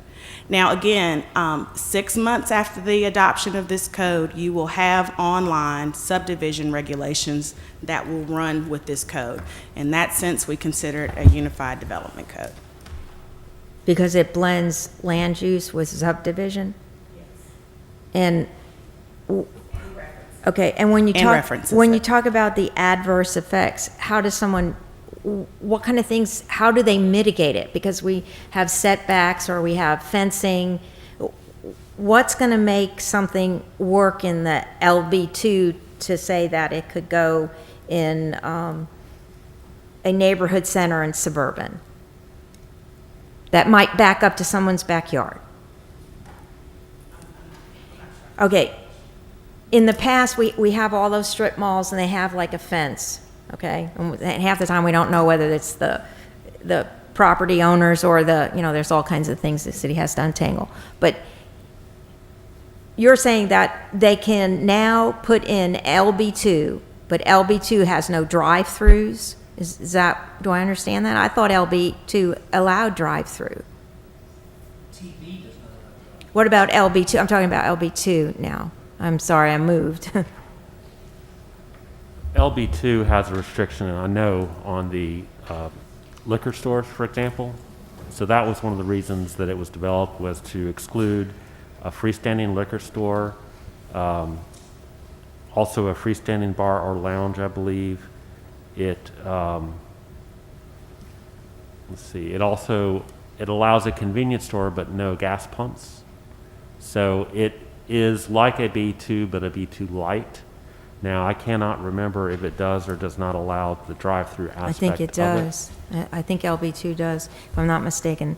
But my point is that you talk about that it should have, let's see, regulations and the purpose of protect abutting and surrounding residential areas. And what do they have to do to get this, to get a shopping center moved or whatever to the LB2? And why would they go to an LB2? Because you already have a B2 that allows LB2 by right, correct? Well, one example would be the shopping center at Catherine and Government Street that used to have the Office Depot in it. It has the dollar store and the Starbucks.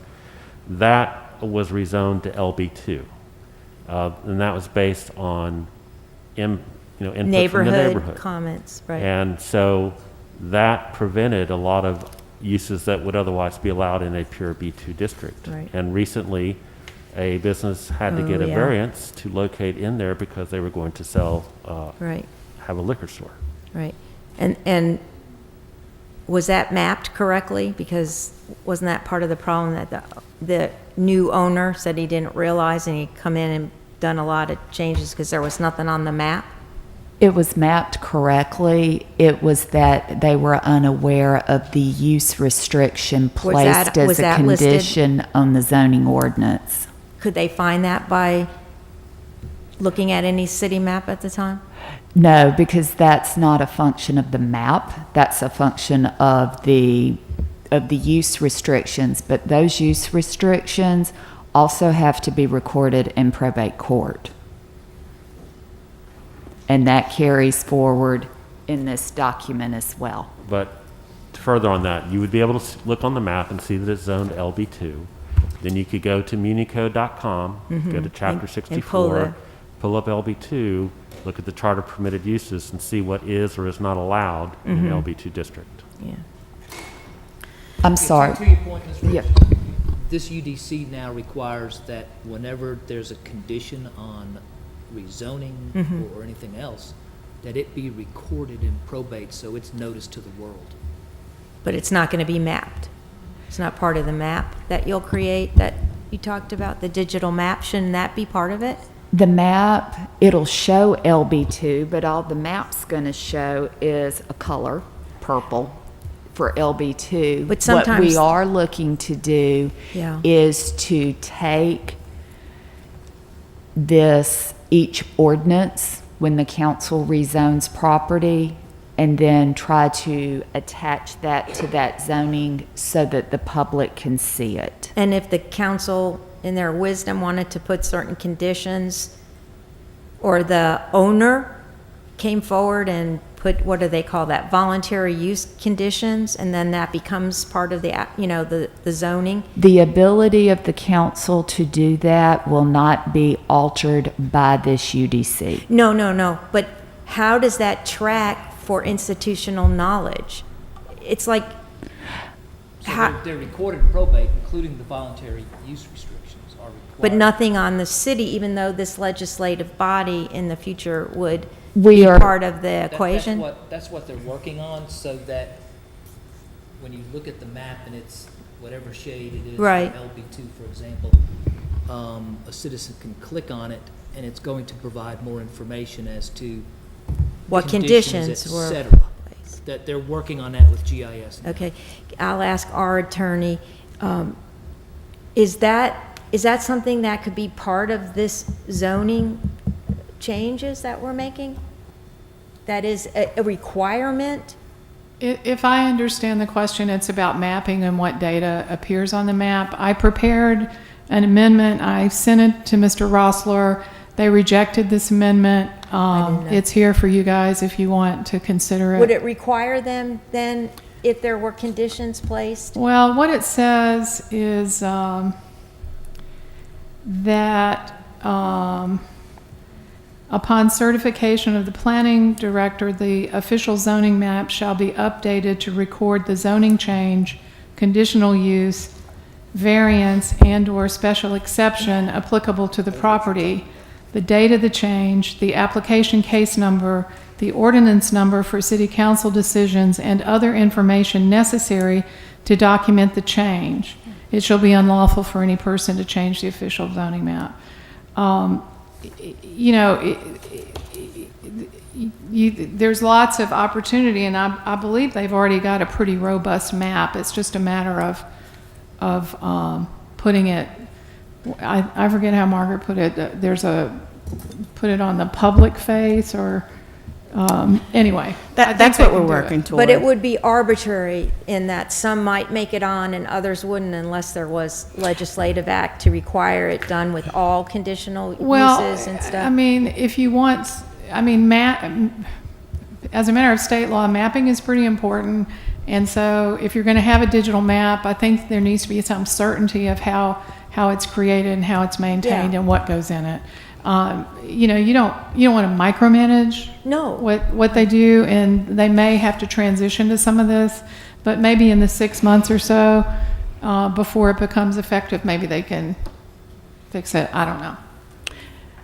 I'd like to think that you all have confidence in your staff to be able to perform, but what the point here is that we're working toward in that direction. No. We are not the GIS experts, but it is an active dialogue that we're having to modify the system. And as the tools are enhanced, it's our charge in the spirit of transparency to be able to provide the public with that information. But if it and I hope takes- you all have the confidence in us to be able to do that. It's not a lack of confidence, it's leaving something in place that has the substance to say that it is a legislative act. That's our jobs, because we can't administer and we can't, no council. There's the separation of power, and it's not to make you, feel like you're not professional or you don't have the heart to want to do this. It's just making sure. I guess what I would say is, as we are moving in that direction, I'd like to be able to work with legal so we can incorporate the right language that codifies what we know we can do with the system that we have. That would be my only ask. But Mr. Chair, if I might just interrupt for a minute, Ms. Greger. and I know you're kind of on a roll here, but I think the primary intent of this meeting was to see if there was some way to move forward with what we have in front of us, or whether there are any amendments that we can make to move forward. I don't see us getting anywhere fast. Mr. Daves had an amendment that I guess we are discussing. I can't really keep up, but he had an amendment to go forward with some articles. I thought perhaps there would be something within this that we could agree to move forward with. Perhaps it's the overlays. We have the Village of Spring Hill, Peninsula, Africatown, and the Historic District. I don't know that there are any disagreements on those. Maybe we can find something we can go forward with to amend the current zoning so that at least something positive can come out of this UDC in this council term. My suggestion would be, I'm sorry to interrupt, but my suggestion would be anyone who has some amendments to offer the amendments. And we can vote on the amendments and see if any of them gets 5 votes. Yeah, if y'all can just bear with me for 10 more minutes. Mr. Richardson, Ms. Rich, how many more questions you have? No, that's fine.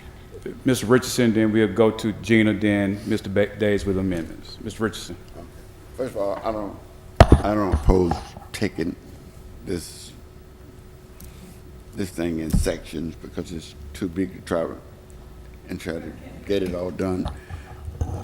We're going to keep going back and forward, but a couple of issues that John raised, and then we left that and went over to Bess. I just wanted to say I'm not in favor of allowing business, I don't care how far they're away from residentials, to build a company and not have sidewalks. I'm opposed to that.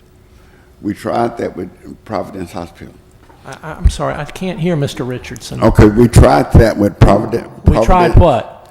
We tried when Providence. If you listen to me, I haven't finished. Providence Hospital was on the corner of Catherine and Spring Hill. Mr. Richardson, they didn't hear what you was saying in the beginning. That's why we say just start over. Okay, so I'm opposed to having any entity. I don't care how far they are away, if it's a business, how far away they are from a residential section, to build and not have sidewalks. I'm against them building and not put sidewalks there. And I'm giving an example. When Providence left from Spring Hill and Catherine, and they moved way out on Airport Boulevard, where it was nothing much out there. We didn't allow them, we didn't force them to put sidewalks down. Lo and behold, it's businesses all the way to City Mobile from out there now. So then the new businesses got sidewalks, but when they get to Providence, there is no sidewalks. So I don't care how far you go out there, by the virtue of the fact you out there, somebody is coming. So you put your sidewalks and nobody else out there, yes, because when somebody else comes, they're going to connect to you, and when they come and directly, we'll have all of them. If not, you're going to have in and out. Require them to put up sidewalks. And I'm back with Jim on this before for adult entertainment. If we go with that, they're going to all be down here on Broad Street. No, leave it like it is. You already have language to separate them, to keep them from congregating among each other, to take them away from churches, schools, and other residential. It's already in place. You know how many people who come to us to talk about adult entertainment? None. Know what that means? If it ain't broke, don't be trying to fix it. I don't think we need to fix that. I think we need to leave that alone. And if we want to take this ordinance into section, I don't have nothing against that. This is a big thing we're attacking it. And I think, Joe, is that part of what you recommended? Joe? Mr. President, Dave, go ahead. Are you ready for me to make this? Ms. Gregg, did you want to make a statement for Mr. Davis? Well, no, I mean, my statement was what I mentioned a few minutes ago, the articles that Joel had suggested, but maybe even add in those overlays, because I haven't heard any questions within our group at least, and very little from the public in opposition to any of the overlays, so maybe that would be something that we could... The overlays are already in it. Well, I just want to make sure that the overlays are included, because you had said, what are the articles? Yeah, but the overlays, all we're doing is amending what's before us, but what's before us already has the overlays in it. But we need, but if we don't go forward with the UDC to advertise and get it approved, then those overlays won't be approved either. Well, I think we're going forward. Some version's going to go forward to be advertised. Is that Okay, I wasn't sure that that was the All understanding. right, Joe, what you got? What'd you say, Fred? I said, I always see what Joe. What you have, Joe? Hey, my motion is that we amend the version that's currently before us that will go to be advertised by including the changes that we had previously received, Articles 2, 3, 4, 5, and 8, plus the changes to the Cs and S's that Mr. Williams worked out with Ms.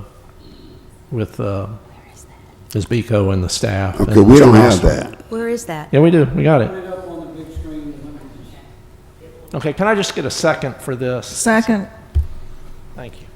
If we have a motion, and we have a second discussion. I think we all need a copy of Mr. Williams. Fred, I'll send it to you. Okay. I've got it, I'll send it to you. Carnival Circus requires conditional use in RA and R1. That was previously an S. You can follow along in the chart. Are you going to put it up here? Someone going to put it She up said she can, it wouldn't work. It's not connecting. Does everybody have it to follow along in the chart? Yes, Does if you look at your chart of uses, your table of uses, Which is in.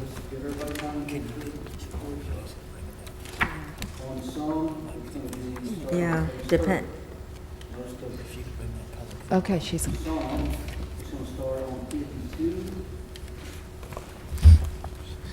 she's looking to get a copy. I think we're working on getting y'all a color. that would be great. So we're all on the same page. Literally. That's gonna be You big. grab whatever you want. Ms. Rich, can I go back during this short break? I agree with Ms. Cochran that mapping is important. Oh, gosh, yeah. I just hate for us to start dictating what needs to be on the map without the GIS people telling us, yeah, that's doable. Isn't that just listing like what the No. conditions were? I hate to start listing things if they can't get it on the map. You have, think- you Can have. they refer them to a court document that would No, list? ma'am, because the actions of the city council aren't in court. They either reside, we have a copy in our office that of course they can come and get a copy of, or they can get a copy from the city clerk's office.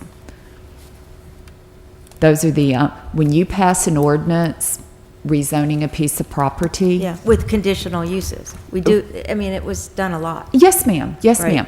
But those documents only reside in two places: the planning department Well, can't they and the be city scanned clerk's in as- office. It can't be scanned in? Yes, ma'am. They can be scanned in. The question is whether or not the GIS software allows them to be attached and pop up. You see what I'm saying? I understand what you're saying. And we yeah. have every zoning ordinance back to 1967 scanned already. It's just a matter of getting it linked up so that it's readily available. Okay.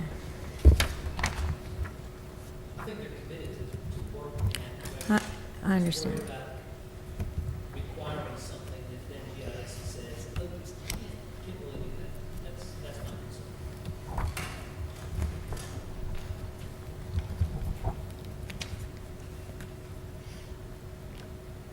I had it.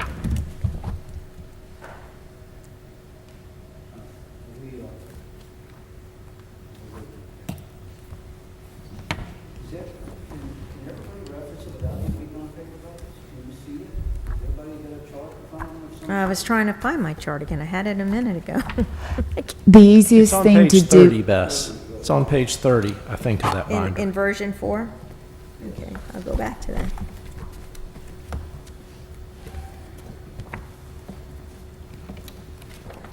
Thank you.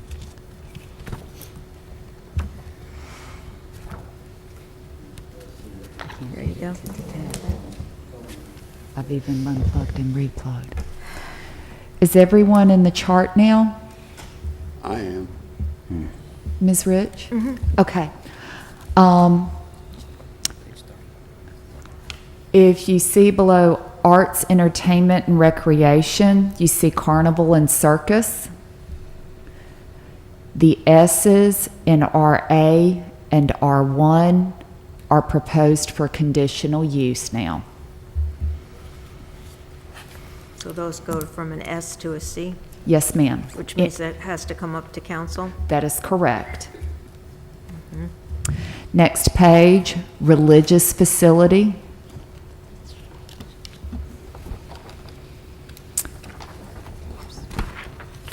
The S's, which are special exception, are proposed to change to C's, conditional use. All of them? Under the R1, you mean? I don't see, hold on. I don't Yeah, I see can't the- All of them. All the S's turn to C's. Correct. Is And that, what page is that? Page Is that 31. 34? Page 31. Oh, okay, no wonder I don't see it. I'm going too far. So that's the youth organization camp, the cemetery, and the religious, or just the religious becomes C? For R1? RA through HB, all the residentials.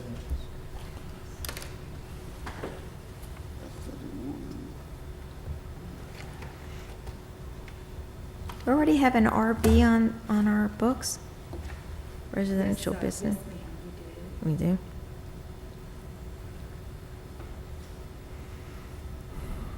And then it starts becoming a right in B1? Is that what you're saying? Yes, ma'am.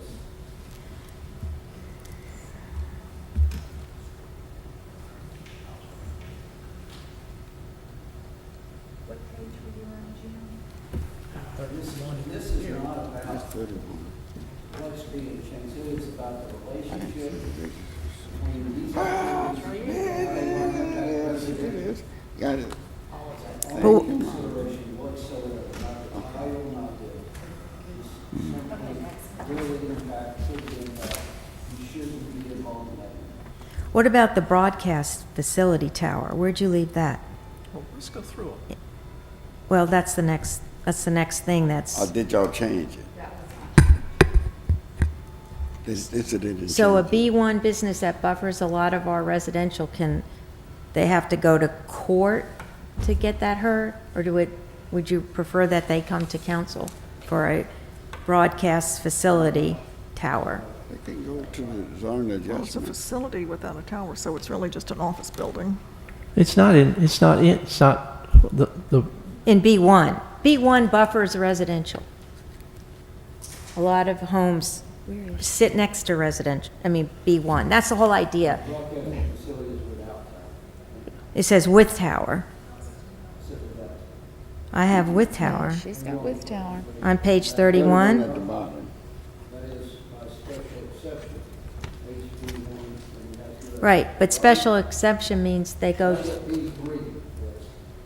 Special exception will take it to the planning commission for Hold on. two capitals, B1, they'll take it to the planning commission for B2, and then by right, and B3. okay, so you did change that one. Wait, is that becoming a C or, So if they didn't change it, then I have to leave I it mean, alone. okay, if We're not it's a broadcasting facility with tower in B1, what is it? which goes to the Board of Adjustment, they have to go to court.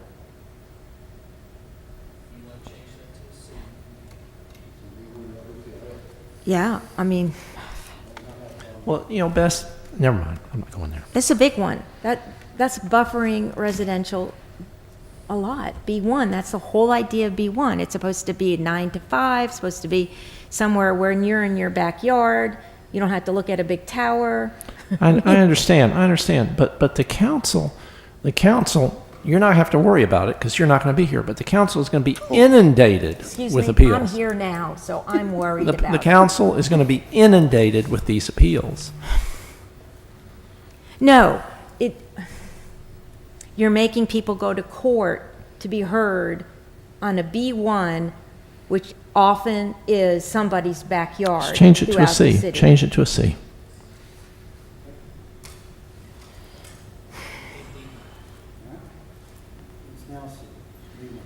And actually, the same thing should be for, it's sitting in B2.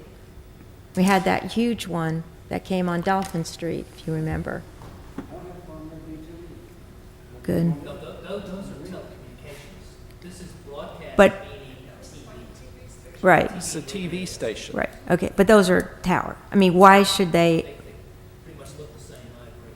yeah. But there's different federal rules that apply, and that's why they're specified as city uses. You actually have more control over broadcast TV and radio. Yeah, because they're not allowed by right in a lot of things. So changing it to C and B1 B1 and B2. and B2? I would. The next use is school, private, and that's about 1, 2, 3, 4, 5, 6, about 10 uses down under education. Changing from S to C in R1, 2, 3, and B1. Okay.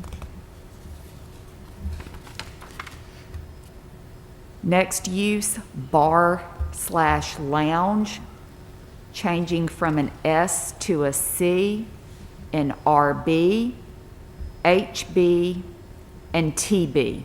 Can we go back to the automated teller system? That's in B1, is allowed, they have to go to, that's not something that the council could hear?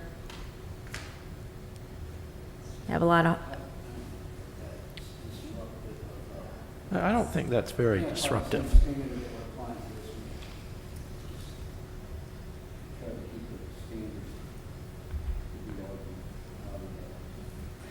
The next use is emergency response facility private from RA, I'm sorry, where are you now, Margaret? about 10 uses down, third use under government support/nonprofit.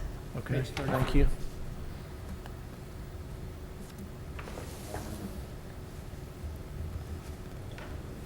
Did you find it? What are the changes there? Yes, from S to C in RA through B2.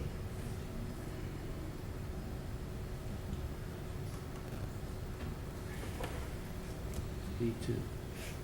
Conditional use, all the way through B2. Yay, Bert. That isn't one,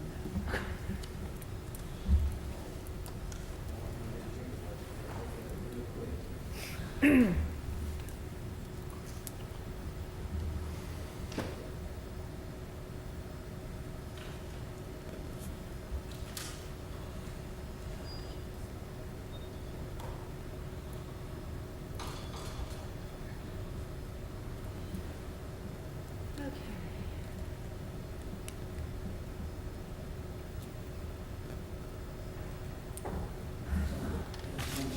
To provide clarity, you may want to simply turn around. Bert found this. Okay. So, emergency response facility, conditional use from RA through B2. Social assistance, welfare, and charitable services. It's a prohibited use in RB and a conditional use now in HB, B1, and TB. So it's a P? It's behind you now. That's just hard for me to see.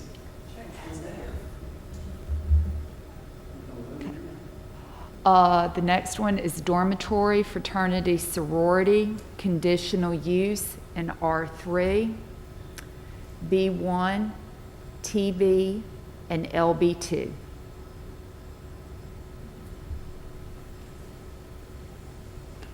Bed and breakfast, conditional use in R3, RB. We go back to the community residence family? I'm not sure what that all means. And can you limit the number that can be in an R1 as opposed to all those other classifications?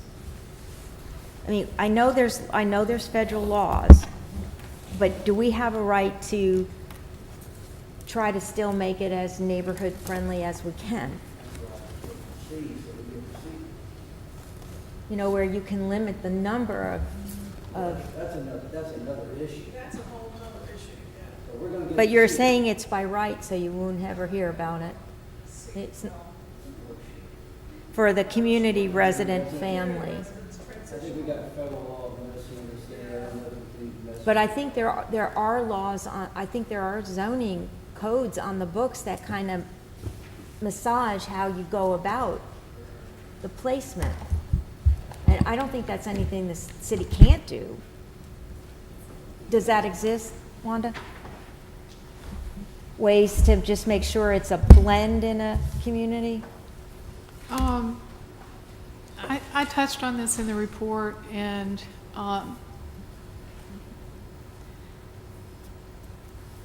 the definition of family is fraught because the courts do not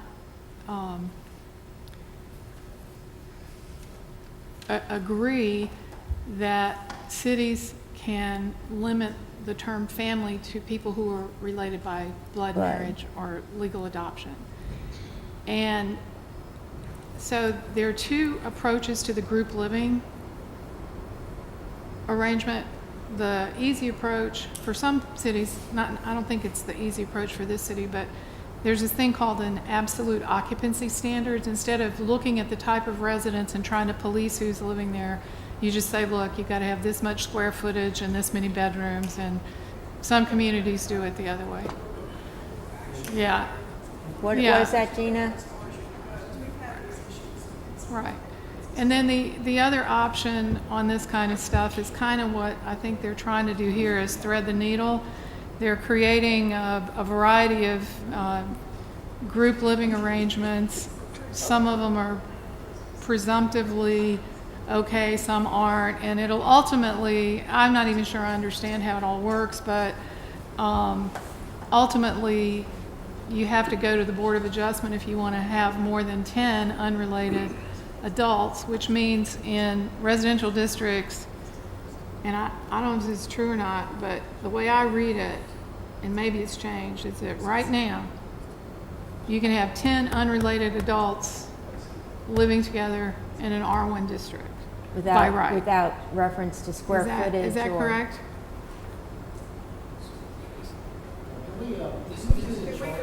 Well, I'm talking about that. That's why I'm asking you about. Well, the building and fire code address square footage requirements for occupation by people. And that, when we were looking at some other issues that had come up over the past few years, that was the only basis that we could use to evaluate the occupancy of a house. And it turned out that all the instances were compliant.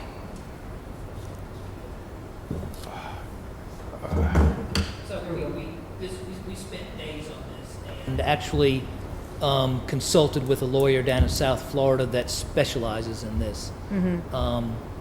We tried to make it as neighborhood friendly as we could, so and modeled it after what a lot of other cities are doing in the hotbeds where you have these community residences, South Florida, Arizona, and Southern California.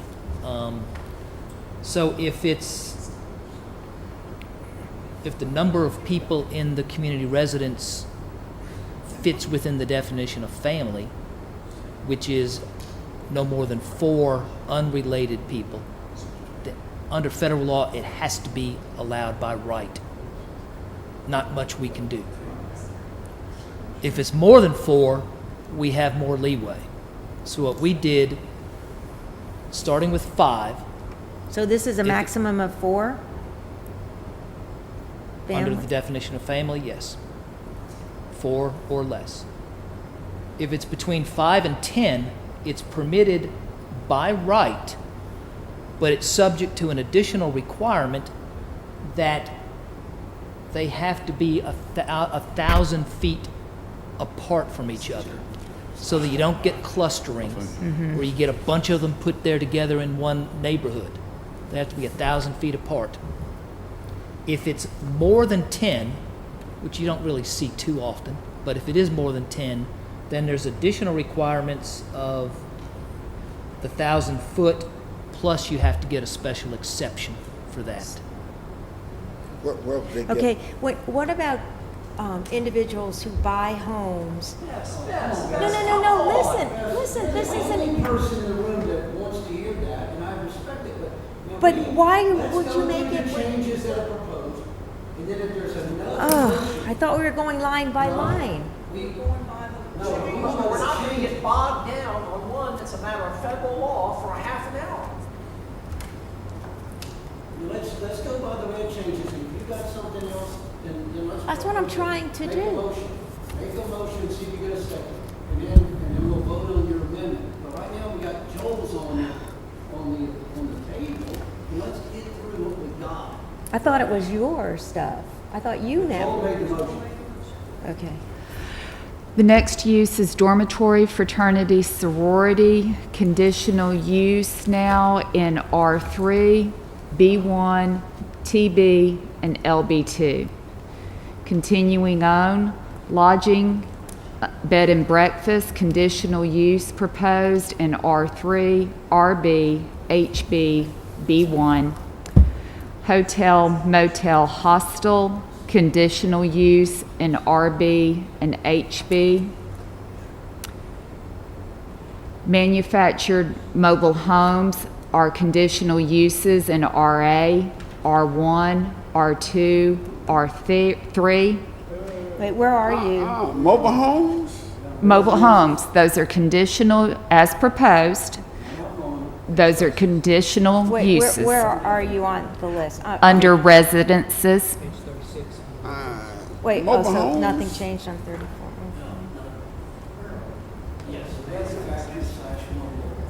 What this means is it's gonna go to the planning commission, they're gonna evaluate all of its consistency in the neighborhood and the community, and then it's gonna come to us as a recommendation. As a bond, we're not outlawing anything. I thought we didn't. We're not doing anything. We're just simply saying that the council's gonna play in the makeup of a residential area. If someone wants to put, what I understand you to say, if someone wants to put a manufactured home, on a piece of property in the city of Mobile, they gotta go to the planning commission, and then if the planning commission, if someone wants to appeal from that, they come to us. No, sir. This is a recommendation, or it comes, anything proposed with a C, a conditional use to be approved, has to be heard by this council. Do we allow manufactured homes today? They're allowed with planning approval right now, which is, right now, only requires the approval of the planning commission. Then if there is an appeal, it is appealed to the city council.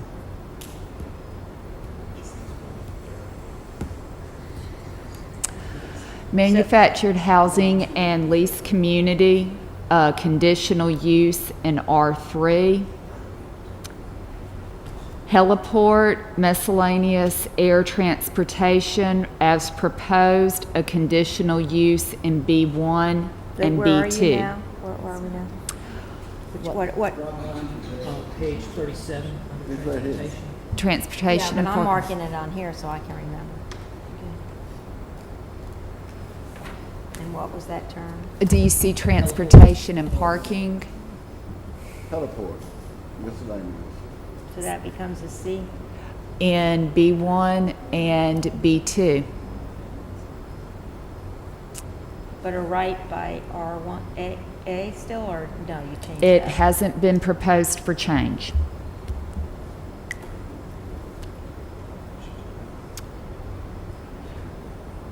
The last proposed C are for construction laydown yards. That is proposed. What is that?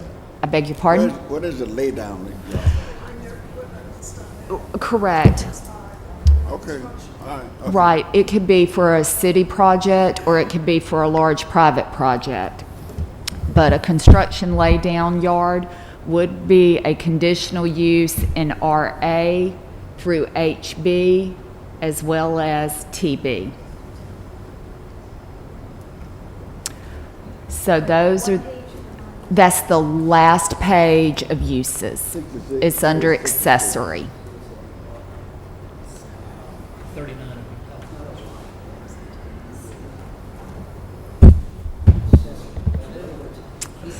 Okay. If I may have your attention for just another moment, that also necessitated a change of use or a change in the procedures section. There were special criteria for bed and breakfast establishments as well as the bar and lounge. Those criteria, as they were previously for special exception, that was under the board's approval criteria.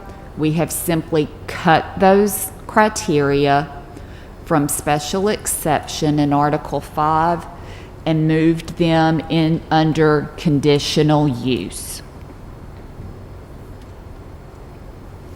The Planning Commission and City Council shall give careful consideration to the warrants and criteria set forth in this section in judging applications for conditional use permits involving the following uses, and then those criteria for bed and breakfast establishments as well as bar and lounges are laid out now under conditional use rather than special exception. Okay, so, what zoning classification for bed and breakfast? Okay, going back to the chart.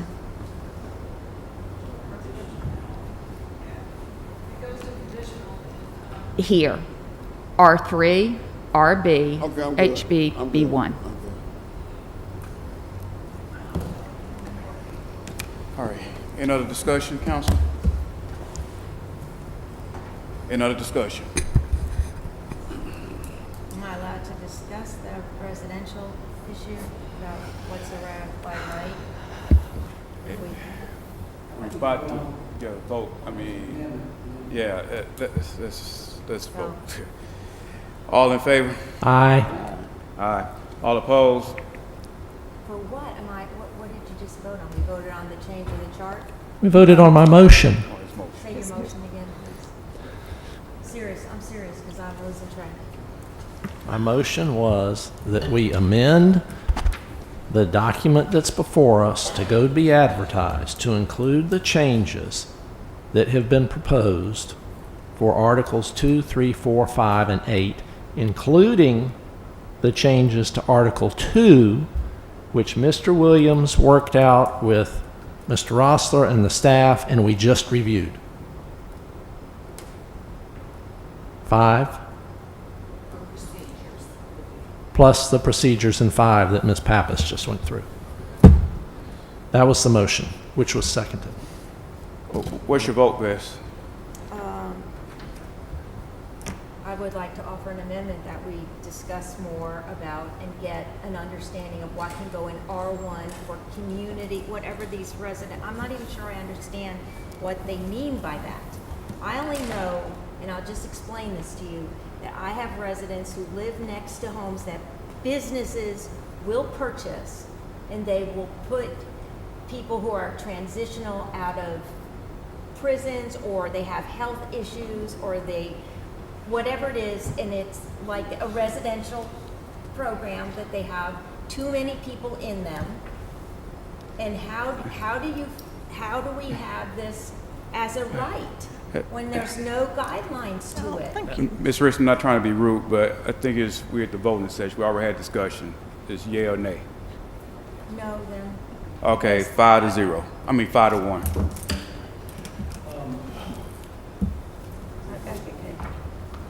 So what now?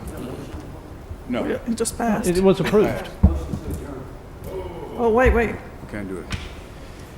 That's good. I second that.